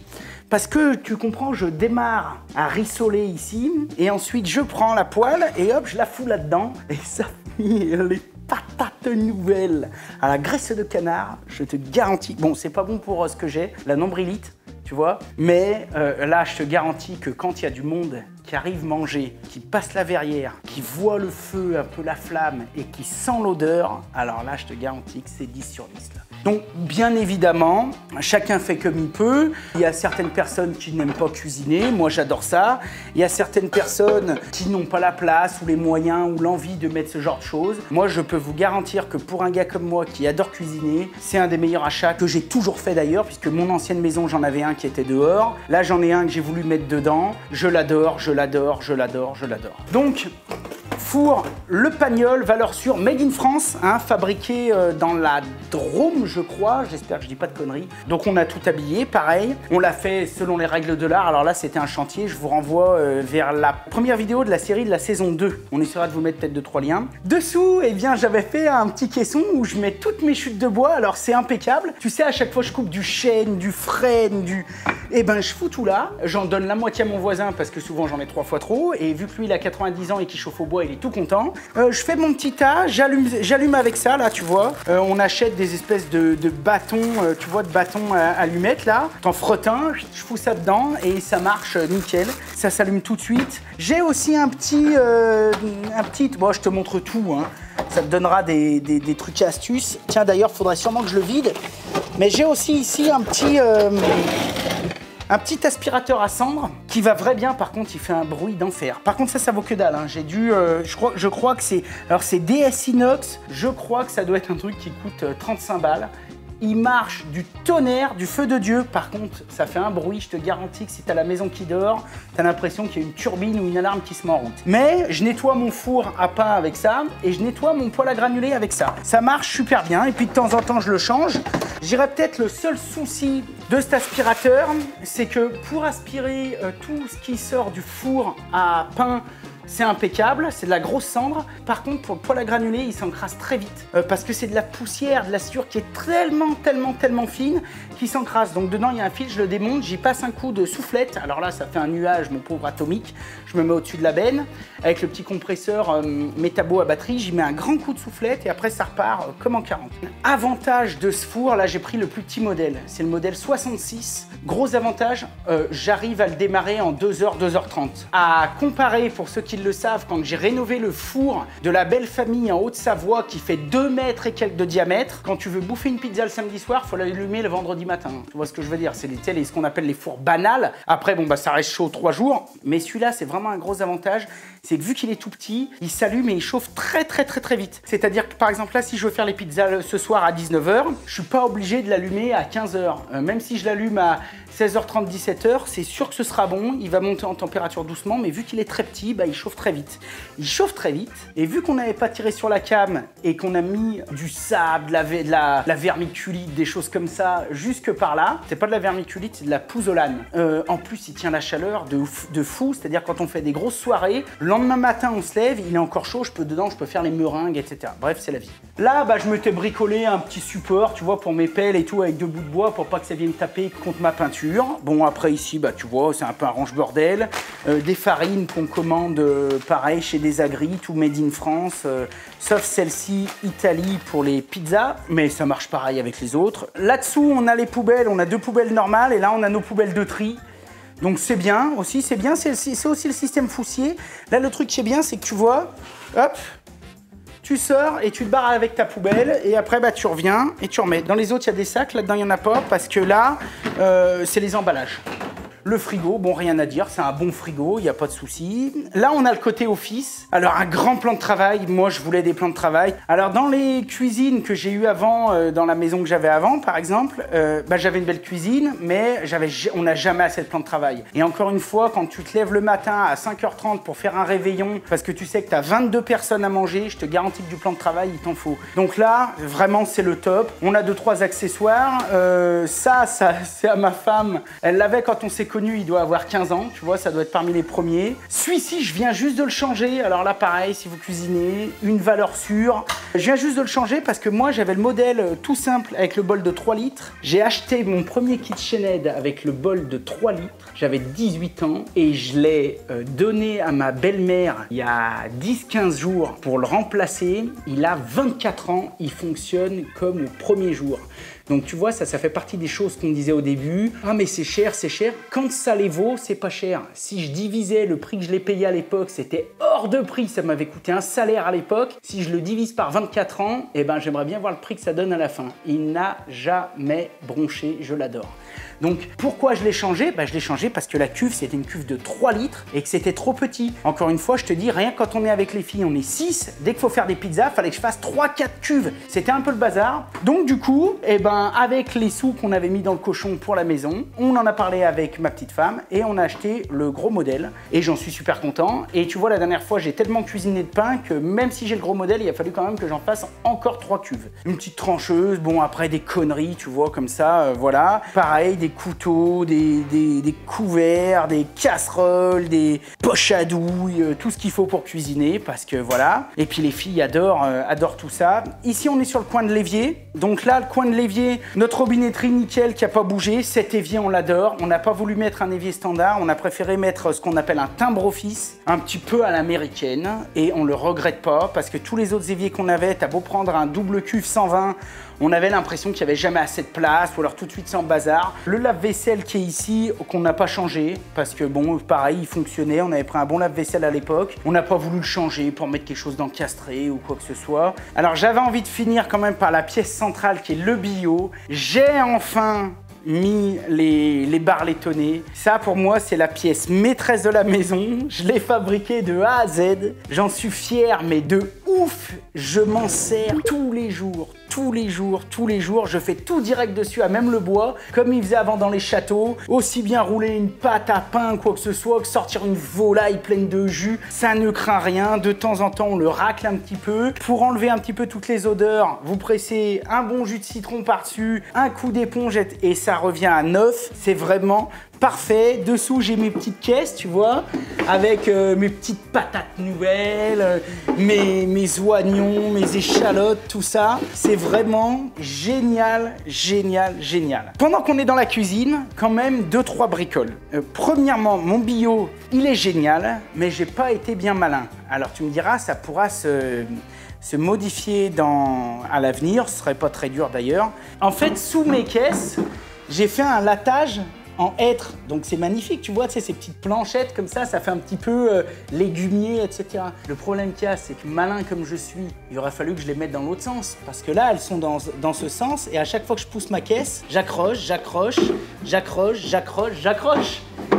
Ça paraît rien, mais c'est chiant. Alors que si les lames, je les avais mis dans l'autre sens. Alors au début, je me suis dit, c'est pas grave, je vais tourner les caisses. Mais oui, mais le problème que j'ai, c'est que mes pieds, ils sont rectangulaires. Donc c'est-à-dire que j'ai plus de largeur de bois ici que là. Donc ça veut dire que j'ai moins de passage de ce côté qu'ici. Et donc mes caisses rentrent côte à côte d'un côté, mais elles ne rentrent pas côte à côte de l'autre. Donc c'est pas grave, j'arrive à me débrouiller très très bien. Mais un jour, il faudra que je prenne 5 minutes pour mettre les lames dans l'autre sens. Et là, ce sera vraiment parfait. Pendant qu'on est dans la cuisine, la verrière n'a pas bougé.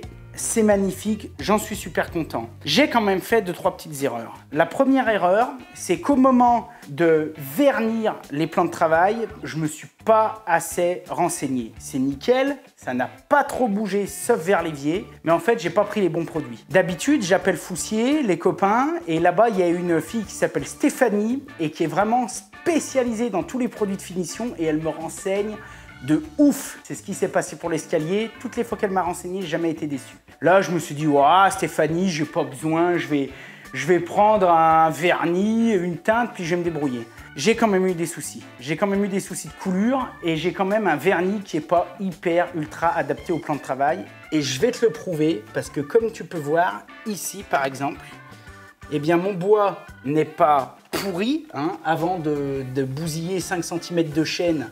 C'est pas un problème. Par contre, ici, c'est un petit peu humide. Et du coup, j'ai déjà plus de vernis. Mon vernis s'est barré. Alors, j'en ai parlé à Stéphanie. Elle m'a dit, écoute Lolo, c'est pas un problème. Continue d'y laisser un petit peu comme ça. Au lieu de mettre ton éponge directement sur le bois, mets tout ça dans des caisses. Mais je sais, ça pour le coup, que ça va mal vieillir. Ça vient pas du bois, ça vient pas du travail que j'ai fait, ça vient simplement que j'ai pas utilisé le bon produit. Donc ça veut dire qu'à mon avis, dans les 5 à 10 ans, il va falloir que je reponce et que je remette une autre couche de vernis ou de vitrificateur pour le protéger. C'est quand même des plans de travail et des crédences en chaîne massive, donc c'est magnifique. Mais par contre, si tu te foires sur la finition, c'est un petit peu ce qui s'est passé pour moi. J'aurais pu faire mieux. Parmi les autres petites pépites de Laurent Jacquet, qui veut toujours être trop gourmand quand il calcule ses caissons de cuisine, eh bien j'en ai une là aussi qui est pas mal, c'est que mon lave-vaisselle, comme ça vous le voyez, il est parfait, mais si vous regardez bien, j'ai été obligé de le mettre légèrement en biais. Parce que si je le mets droit, eh bien quand j'ouvre ma porte, j'ai pas assez de fileur ici, et donc je viens taper dans les poignées. Donc là, ça passe nickel, mais tu vois déjà rien que là, on est vraiment au millimètre. Et si je le décale un tout petit peu là, pour le mettre droit, ce que j'ai fait au début, eh ben je peux plus l'ouvrir. Donc c'est pas drama, ça le fait, on s'en sert tous les jours, c'est nickel, on l'a calé, on a mis des cales, des coins, on l'a vissé, etc. Il ne bouge pas. Mais voilà, ça fait partie des conneries où je me rappelle, pareil, Thomas, le collègue qui design les cuisines, il m'appelle, il me dit « Oh Laurent, j'ai regardé tes plans, mais là tes fileurs ils sont trop petits, tu devrais en mettre des un peu plus grands, quitte à perdre 5 cm de tiroir. » Je lui dis « Ouais non, je veux un max de tiroirs, t'inquiète pas, je gère. » Il avait raison. Et quand j'ai tout installé et que j'ai glissé le lave-vaisselle, je me suis dit bah merde. Mais j'avais pas envie de perdre un peu de tiroir ou un peu de largeur de ce côté, etc. Alors que si j'y avais pensé dès le départ et que cette cloison, je l'avais faite 4 cm plus là, c'était réglé. Mais on veut être gourmand, on veut gagner sur tous les points et voilà. Par rapport à ça, c'est bon. Je vais vous parler du couloir. Juste avant de vous parler du couloir, je voulais quand même vous parler du sol et de toute cette maison. Cette maison, quand je l'ai rénovée, comme je vous avais dit dans la première vidéo, on l'a vidée. C'est-à-dire qu'en bas, on marchait sur de la terre et quand on regardait, on voyait à travers les deux planchers et on voyait le ciel. On a refait un bout de charpente, on a vraiment gardé les 4 murs. Et donc, quand on a refait ces planchers, on s'était dit, bon bah tiens, là, les poutres, on a fait venir un charpentier, il nous a dit, bah elles sont bonnes, mais par mesure de sécurité, moiselées. Donc on les a quand même moisées. Moisées, ça veut dire qu'on est venu les reprendre en sandwich avec d'autres poutres. On a reboulonné dedans pour les renforcer. Impeccable. Par contre, ça reste une maison qui a plus de 100 ans. Et quand on marche, eh bien, on a un petit effet ressort. Ça se voit pas, vous le voyez peut-être pas, mais je vais vous faire une démonstration. Je vais vous faire tout de suite une démonstration avec mon super cadreur. Tiens, j'en profite pour boire un coup, ça te dérange pas? Ah, t'as soif? Non? Ok. Donc là, il y a de l'eau. On va la poser sur la table. Et je sais pas si tu connais Jurassic Park, mais tu vois, quand je marche, Voilà. Ça paraît rien, c'est pas dramatique, mais ça veut dire que mon sol a un petit peu de souplesse. Alors jusqu'ici, on va dire, ouais, mais c'est pas grave. Mais ça a des conséquences. Il faut le savoir, c'est pas dramatique. J'ai acheté une vieille maison. Si je voulais que tout soit parfait, j'aurais fait faire un bloc de béton dans un terrain de lotissement et j'aurais pas ces problèmes. Mais il n'y aura pas le même charme. Les conséquences sont les suivantes. Ici, là, j'ai une fissure. Cette fissure, je l'ai remastiquée au moins 4 fois. J'ai mis de l'acrylique, tout. Tu peux être sûr que 3 semaines après, elle se remet. Et ça, c'est simplement parce que mon sol est souple. Et quand on est 10, 12, 15, ça ne craint rien, c'est bien dimensionné, mais les poutres ont de la portée, le sol est souple et donc ça fend. Là-haut, ici, là-haut, c'est pareil. Et là, vous voyez, c'est des fissures qui font 1 mm. Hein. Et tu vois, on en a une ici, qui est là, et tu vois, là, le staff cache. Ça se voit pas. Alors, cette fissure, elle est liée à ce que je te disais, l'effet de souplesse, donc c'est pas dramatique, c'est normal. Si c'était un artisan qui m'avait fait ça, j'aurais eu beau le faire revenir 50 fois, ça n'aurait rien changé, c'est normal. Mais il faut les accepter. J'ai ces fissures, et puis j'ai aussi ces fissures pour 2 raisons. C'est que là, on est sur du bois, et au-dessus, c'est un autre matériau. C'est une plaque de plâtre. Jonction entre 2 matériaux, tu peux être sûr, ça fend. Là-bas, le caisson, c'est du bois. Ici, on ne le voit pas parce qu'on a peint le caisson de la couleur du mur. Mais là, c'est du bois, là, c'est du plâtre. Différence de matériaux, donc différence de dilatation, différence, ça travaille pas pareil, plus l'effet un peu ressort, ça pète. Mais ça, je vous le dis, parce que c'est pas drama, moi je m'en fous, on les voit plus, mais ça fait partie des choses qu'il faut savoir. Et voilà, alors si c'était à refaire l'ensemble, je pense que je referais pareil, en sachant que là, vraiment, les galères, ça aura quand même été le staff, qui est magnifique, qui est fabuleux. Mais là, si c'était à refaire, en étant honnête, le staff, on n'y ferait pas nous-mêmes. Je pense qu'on ferait venir soit un professionnel, soit on mettrait autre chose, parce que par contre, c'est vrai que c'est magnifique, ça change tout, ça donne du cachet, tout ce qu'on veut, mais on n'en a pas vu le bout, quoi. On n'en a pas vu le bout.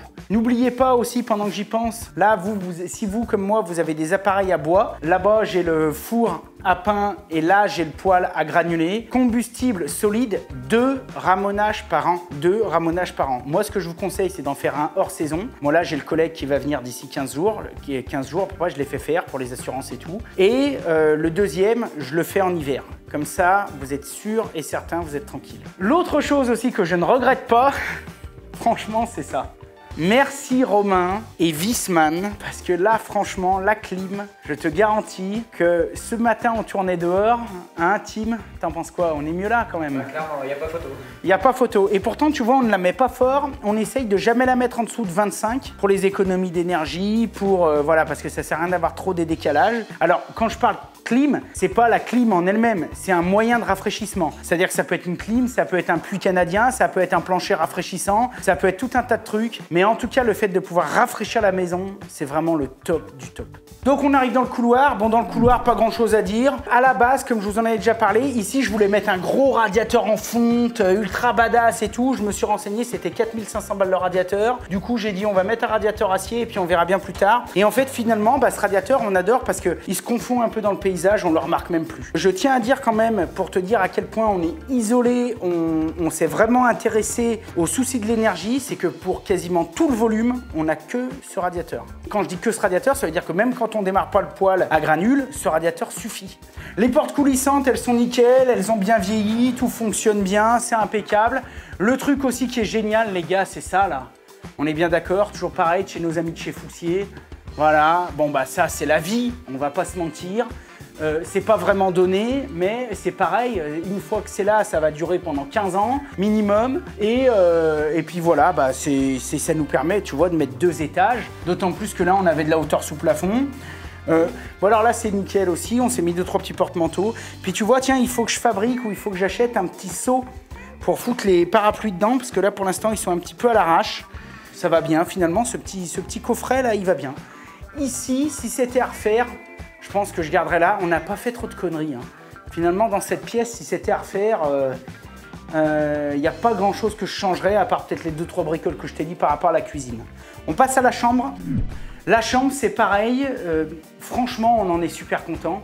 Il n'y a pas grand-chose à dire. Alors là, tous les volets sont fermés pour la chaleur. Elle est parfaite, elle est super. On a une bonne literie. On s'était fait faire, on t'y avait tout filmé chez Thierry Reyes, le collègue qui nous avait fait la jolie petite tête de lit. Puis tu vois, il lui restait du tissu. Donc avec, il nous avait fait gentiment 2 petits coussins. Par contre, les choses qui manquent dans la chambre, dans le salon et tout, c'est les rideaux. Donc on a fait venir aussi un collègue qui est spécialisé dans les rideaux et les voilages. Il nous a fait un devis.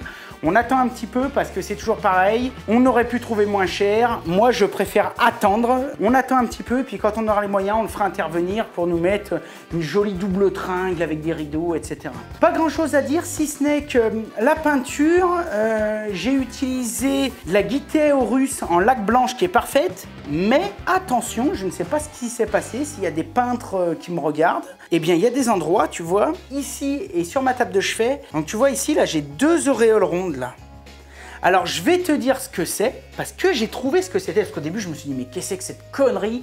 Parce que là, ça a marqué, hein, même avec l'éponge, tout, la gomme magique, tout ce que tu veux, ça ne part pas. Il faudrait que je remette un coup de peinture. Et je me suis rendu compte, figure-toi, parce que j'ai la même chose sur ma table de chevet, eh bien que c'était les housses, les coussinets de mon casque. Va savoir pourquoi. Tu vois, j'ai un vieux casque, t'as vu, qui est tout pourri, hein, mais je l'emmène jusqu'au bout. Bose, que j'adore, que je me sers tous les jours, toute la journée. Et j'ai remarqué que quand je le pose, je sais pas, je veux plus le mettre, je le pose comme ça, tout, il n'y a pas de problème. Mais quand je le pose comme ça, tu peux être sûr et certain que 1 heure après je reviens, j'ai 2 marques qui sont inenlevables. De quoi ça vient? Est-ce que ça vient de, je sais pas, la transpiration? Est-ce que ça vient de la matière? Est-ce que je ne sais pas de quoi ça vient? Toujours est-il que j'ai 2 marques ici qui correspondent parfaitement à ça. Et j'ai 2 marques sur ma table de chevet. Tiens, regarde, viens voir. Tiens, regarde, voilà, même plus, tu vois.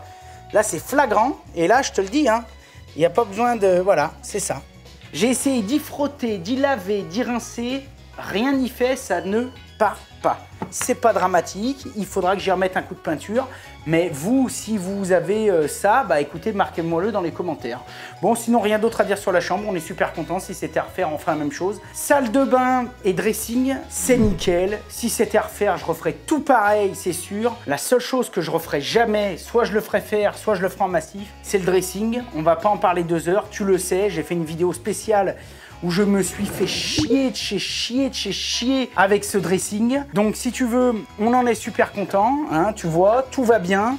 Mais en étant très honnête, moi je suis pas équipé pour faire de l'agencement comme ça. C'est des matériaux qui sont trop fragiles. Là, il faut vraiment passer par un agenceur. On va pas en reparler 6 mois parce que j'ai déjà fait des vidéos de 2 heures rien que là-dessus. Tout a très bien vieilli, tout est parfait. Tout est parfaitement fonctionnel, on se sert de tout tous les jours. Par contre, c'est le seul truc, si c'était à refaire, je le referais pas. Soit si je vois un décor, je le refais faire, soit je l'aurais fait en massif. Ça, c'est sûr. Petit disclaimer quand même avant de terminer. Toute ma vie, j'ai été artisan. Ça fait, comme vous le savez, 3 ou 4 ans maintenant que je me consacre à ça. Mais sinon, depuis que j'ai 14 ans jusqu'à... Enfin, j'ai fait ça pendant 25 ans. J'ai été soit artisan, soit sur les chantiers. J'ai toujours entendu des gens, mais on peut pas carreler sur du bois, on peut pas faire douche à l'italienne sur du bois, etc.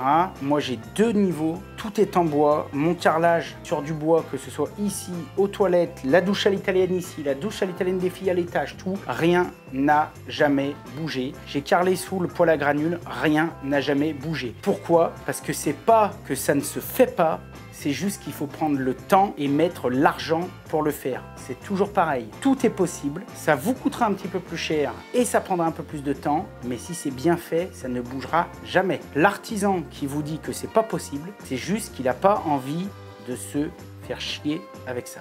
C'est tout. Ou alors, c'est qui vous a fait un devis, vous avez trouvé ça trop cher, c'est aussi autre chose, c'est une possibilité. Donc là, comme d'habitude, il y a 2 solutions. Soit vous attendez un petit peu, soit, vous économisez ou vous changez de crèmerie et puis vous choisissez de mettre autre chose.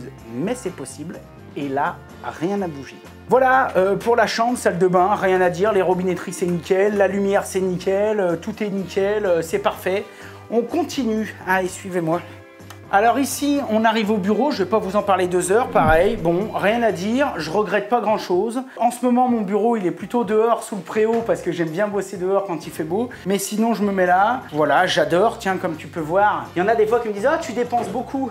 Oui, mais regarde, j'emmène mes trucs jusqu'au bout. Et tu vois ce fauteuil, pourtant fauteuil de gamer, où je me disais « Ouais, j'ai mis le prix, etc. » Regarde un peu la qualité, enfin bon, il doit avoir 5 ans quand même de travail intensif dessus, il a pas bien tenu. Tant qu'il déchire pas, je le garde. Voilà, bon là, la seule chose, si c'était à refaire, je referais peut-être pas mon bureau comme ça, je le referais peut-être plutôt au fond, je sais pas trop quoi, peut-être une banque plus longue, plus large. Là, c'est un peu foireux. À la base, j'avais fait un bureau pour qu'on puisse bosser à deux. En étant honnête, quand je me mets là et Carole se met derrière, quand on est à deux, avec les écrans, tout ça, si on est à deux avec deux petits ordi portables, ça passe. Si on est à deux avec deux gros ordi de bureau, c'est vraiment galère. C'est vraiment, c'est pas fait pour. Par contre, pour un bureau comme ça, là, de tous les jours, seul et tout, c'est parfait, j'ai rien d'autre à dire. On termine cet étage par les toilettes. Pareil, les toilettes, vous les connaissez, vous les avez vues, revues, revues. Les fameuses WC lavant. Tiens, tu vois, ça clignote bleu et rouge là.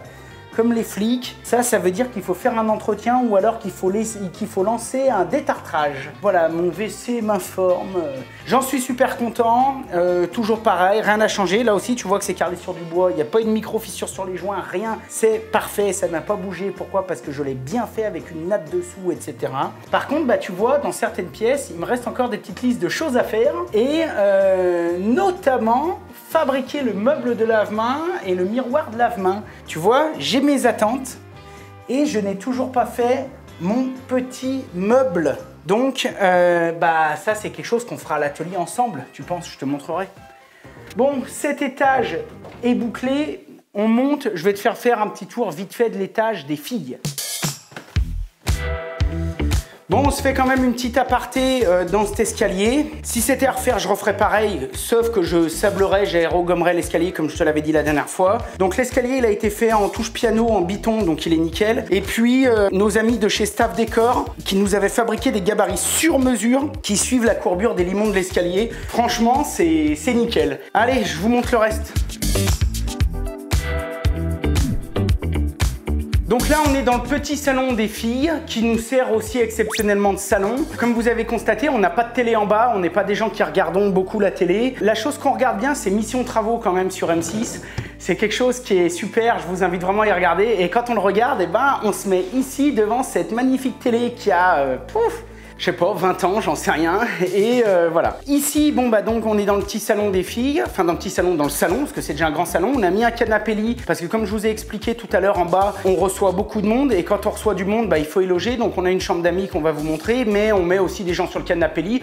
Bref, on en installe de partout. Donc là, c'est vraiment le coin où elles sont tranquilles. En étant honnête, c'est vraiment génial. J'allais dire un luxe. Bon, un luxe, tout est relatif, mais c'est vraiment génial que les filles aient leur coin et leur partie, parce que comme ça, quand on reçoit du monde et qu'il y a des enfants, ils sont en haut. Nous, on les entend pas trop, on n'entend pas trop le bazar en bas. Et puis comme ça, ils sont tranquilles, elles sont dans leur intimité, tout. C'est vraiment nickel. Les peintures, donc c'est les amis de chez Cheminal qui nous ont fait les peintures de l'étage, de quasiment toutes les pièces, sauf la salle de bain, le WC et tout que j'avais déjà fait avant. Pour la simple et bonne raison, bah toujours pareil, on n'avait pas le temps, on voulait gagner du temps, et puis les filles commençaient à grandir, et moi, je voulais pas qu'elles aient leur chambre 6 mois avant qu'elles partent de la maison.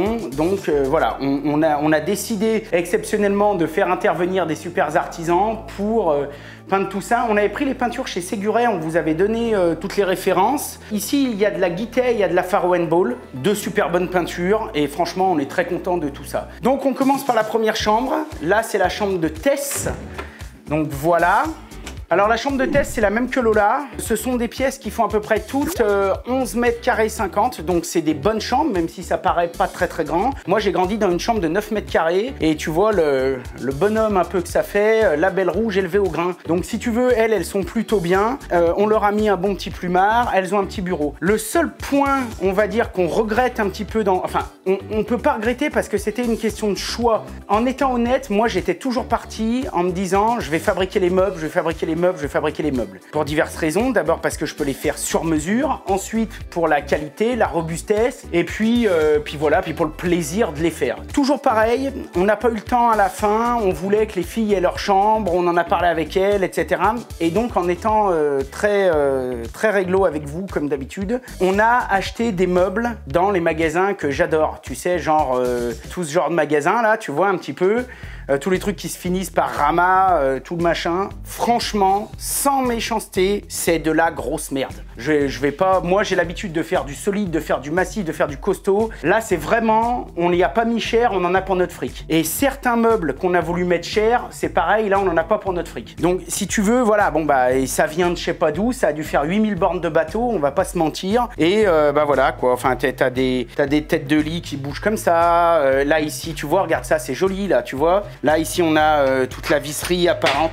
Voilà, bon, faut pas trop y secouer parce que sinon ça se casse tout la gueule. Le bureau là-bas, les pieds se sont arrachés au bout d'une demi-heure. Donc il a fallu qu'on redémonte tout, qu'on colle à la griffon, qu'on renforce, qu'on mette des traverses en hêtre dessous. Et, enfin, une honte, une honte, une honte, une honte. Donc c'est vrai que je suis plutôt connu sur les réseaux depuis toujours. Je dis toujours pas cher, coûte cher, pas cher, coûte cher. Si vous prenez du pas cher, ça va mal vieillir, ça va faire de la merde. Là, c'est typiquement l'exemple parfait de ce qu'il faut pas faire. Après, j'ai fait comme monsieur et madame tout le monde. Je me suis adapté, les filles sont contentes, le peu qu'elles s'en servent, ça fonctionne bien, mais c'est sûr et certain que ça va pas durer 10 ans. C'est sûr, c'est sûr, c'est sûr. Et c'est sûr que ce genre de truc, le jour où on va vouloir y démonter, si elles veulent emmener des choses chez elles, quand elles auront leurs apparts ou j'en sais rien, si on veut y démonter, ce sera inremontable et ça va finir au bord d'une route et ce genre de choses, je suis même pas sûr que quelqu'un veuille y ramasser au bord de la route. Donc il faut bien démarrer, de temps en temps il faut faire un petit peu des compromis parce que bon bah voilà, il y a besoin de faire des compromis, donc que ce soit financièrement ou nous, c'était même pas tant financier, c'était plutôt par rapport au temps. C'est bon, c'est éteint. Heureusement qu'on avait de très bons amis, Philippe et Valérie, qui sont venus faire des sessions pour nous aider à monter un petit peu les meubles. Sinon, c'était vraiment...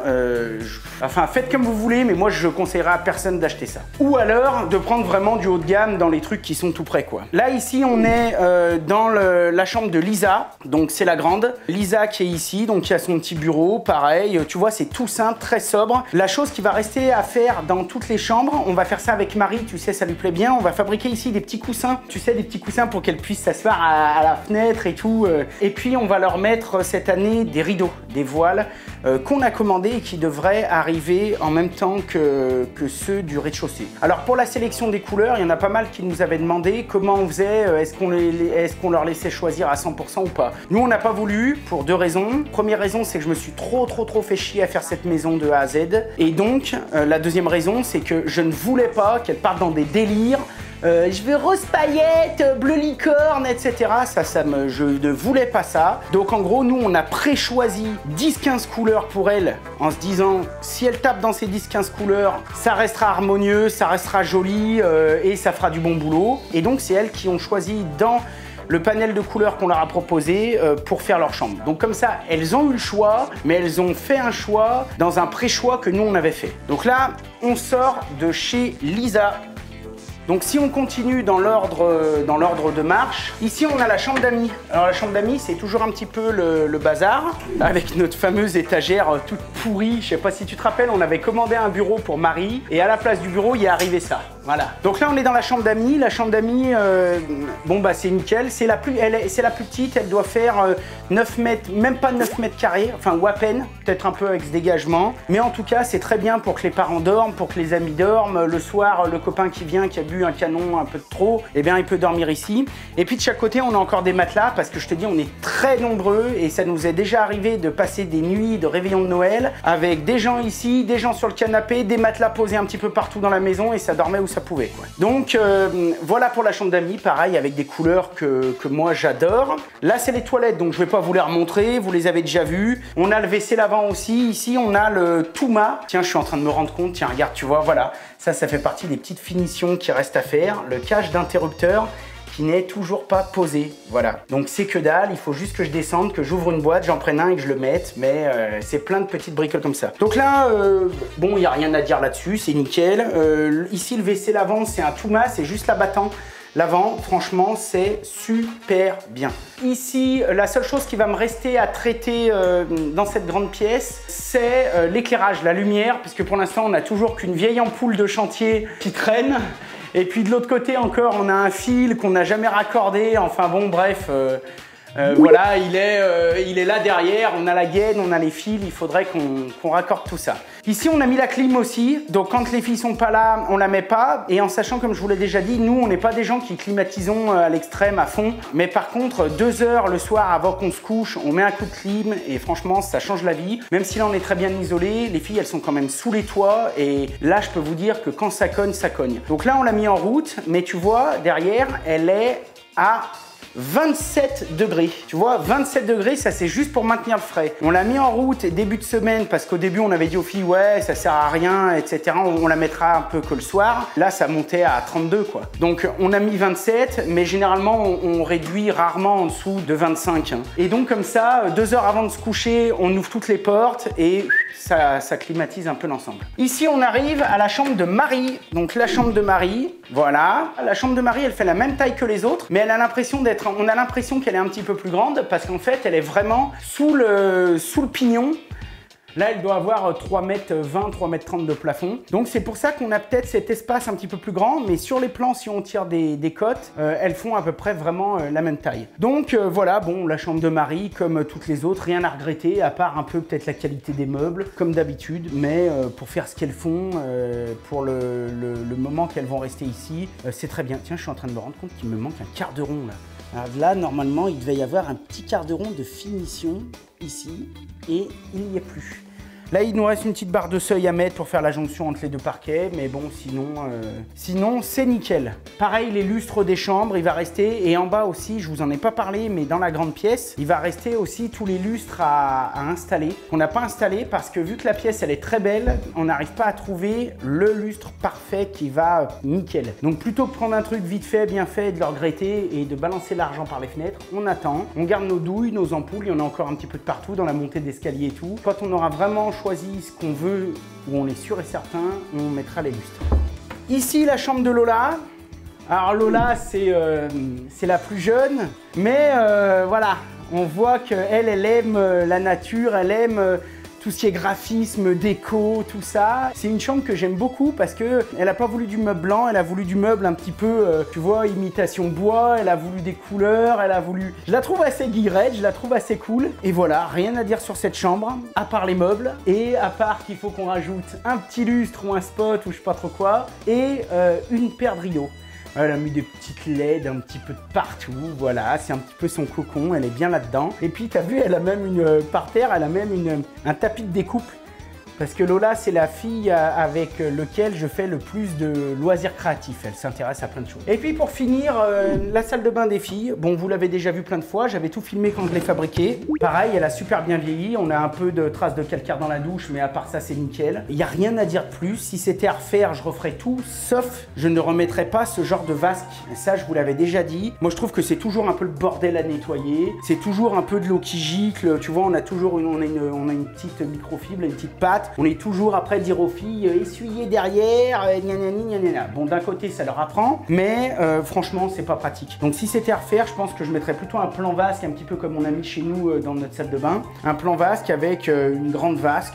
Sinon, elle est bien parce que les filles, elles passent beaucoup de temps ensemble et donc on se rend compte en fait que c'est aussi un lieu de rencontre pour elles comme dans le salon. Il y en a une qui se brosse les cheveux, l'autre elle est assise sur le petit coussin, il y en a une qui se baigne, l'autre elle se douche, etc. Bref, c'est des filles quoi, donc elles passent beaucoup de temps dans la salle de bain. J'essaye de leur faire la chasse, mais bon, c'est de ma faute, ça fait 2 ans qu'il faut que je mette les porte-manteaux. J'essaye de leur faire la chasse en leur disant un radiateur sèche-serviette n'est pas un porte-manteau. Parce que là, ça va, nous sommes l'été, mais tu verrais l'hiver, on ne voit plus le radiateur. Il y a genre 200 serviettes, 200 peignoirs, et après elles me disent ah il fait froid, ça chauffe pas. Bah bien sûr, on recouvre le radiateur de tout un tas de merdier. Alors bon, les peignoirs sont chauds, les serviettes sont chaudes, mais la pièce elle caille. Donc un radiateur sèche-serviette, normalement c'est juste fait pour venir mettre une serviette, le temps de se doucher ou juste après pour qu'elle réchauffe un petit peu, mais c'est tout. Parce que si vous l'encombrez trop, eh bien il perd son pouvoir rayonnant. Chaque fois que vous mettez quelque chose dessus, c'est de la chaleur qui sort plus. Donc voilà, petite note pour Laurent Jacquet, installer des porte-manteaux sur le mur derrière.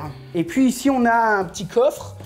pareil, tu vois, où dedans il y a un peu de bazar, avec un petit coussin que j'avais fait avec Marie. Bah oui, regarde ça, s'il est joli. Donc ça, c'est Marie qui l'a fait, tout tapissé avec différentes couches de mousse, de ouate et tout. Donc c'est ce que je te disais, on va faire ce type de coussin. Donc on prend des mousses haute densité et c'est vraiment génial. Donc on prend ça, c'est exactement le même type de coussin qu'on va faire dans chacune des chambres pour leur petite banquette. Et voilà, rien d'autre à en dire. Comme je te l'ai dit tout à l'heure pendant la visite de la cour extérieure, là derrière il y a un petit balcon qu'on va pas ouvrir parce que c'est les travaux, tout, c'est le bordel. Ce balcon, on va le virer et on va simplement mettre un garde-corps de manière à ce que si elles veulent ouvrir, elles peuvent ouvrir, mais il n'y a pas besoin de sortir, on ne sort jamais. Ce balcon, depuis 7-8 ans qu'on a la maison, même maintenant qu'on exploite la maison à fond, on a dû sortir dessus 6 fois. Donc voilà, ça c'est comme une cheminée qui ne sert pas, c'est un nid à merde, donc autant le virer et comme ça on n'en parle plus.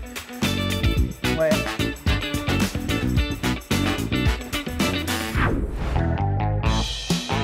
Bon les bichons, on finit avec le bruit des travaux en arrière-plan. Vous nous en voudrez pas, on va pas aller faire stopper le chantier pour faire un plan de conclusion, vous imaginez bien. J'avais envie de finir ici dans ce petit coin de nature qu'on essaye de se créer avec mon épouse et puis les filles. D'abord pour vous remercier d'avoir suivi cette série. 3 saisons, c'était pas mal, plus tout ce qu'on a filmé avant. Ça va être la fin de cette série, ça ne veut pas dire la fin des vidéos puisque je vais continuer à vous tourner tout un tas de choses. Par contre, ce sera tourné un petit peu plus en fonction de mon temps, ce sera peut-être un petit peu moins récurrent, je vous expliquerai tout ça dans le vlog, mais en tout cas c'est une belle aventure. Nous la maison elle est presque finie, donc ça n'a plus d'intérêt de faire de la série puisque maintenant des fois pendant 2 mois et demi on n'y travaille plus, donc on a moins de quoi filmer. Par contre je continuerai à vous filmer tout un tas de choses à l'atelier, je vous l'ai montré avant, il va falloir que j'essaye quand même de faire ma zinguerie, on vous filmera la terrasse, on vous filmera le carport, on vous filmera tout ce qu'on vous a expliqué quand on fera nos cours, quand on fera nos compléments de plantation d'arbres, quand on mettra l'éclairage extérieur puisqu'on a prévu des gaines un petit peu de partout. Je vais aussi vous filmer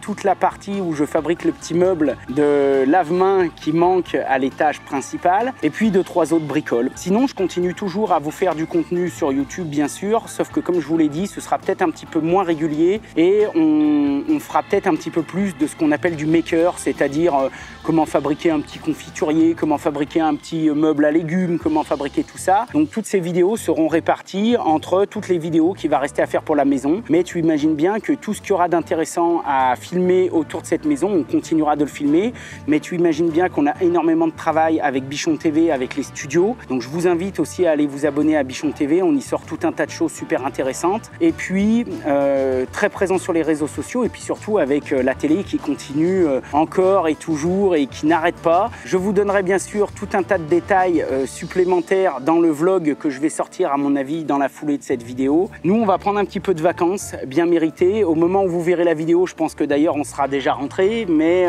on va essayer de se casser au moins une semaine pour dire de décompresser un petit peu. Et puis voilà, comme d'habitude, j'ai envie de vous dire, prenez soin de vous, essayez de réaliser vos projets, prenez le temps. N'oubliez pas qu'une maison, eh bien, c'est beaucoup de travaux, donc beaucoup de temps, et ça doit pas simplement être 1 heure de temps en temps, sinon vous y arriverez jamais. Il faut que ça devienne un vrai projet de vie. Nous, ça fait 7-8 ans qu'on n'arrête pas, on bosse les jours fériés, les week-ends, on s'est privé de vacances pendant des années. Je vous dis pas de faire la même chose, mais au bout d'un moment, gardez toujours à l'esprit qu'il faut savoir ce que vous voulez, sinon ça n'avancera pas. Gardez le courage, essayez d'acheter du bon matos, parce qu'une rénovation c'est long, et si vous pouvez passer du temps à bricoler et faire en sorte que ce bricolage dure 20 ans et que vous soyez pas obligé de le refaire tous les 5 ans, et vous gagnerez du temps, de l'argent et de la satisfaction. Sinon, comme d'habitude, prenez soin de vous, prenez soin de vos proches, et puis j'ai envie de vous dire, comme d'habitude, soyez créatifs, faites de votre mieux et si possible, du bon boulot. Et moi je vous dis à la prochaine. Allez, ciao. Ah oui, si tu n'es encore pas abonné, abonne-toi, parle-en autour de toi. Tu peux aussi laisser un petit commentaire. On n'a pas le temps de répondre à tout le monde, mais on les lit tous. Et puis un petit pouce en l'air, c'est notre meilleure récompense. Moi je vous dis à très vite sur LJVS. Allez, yeah!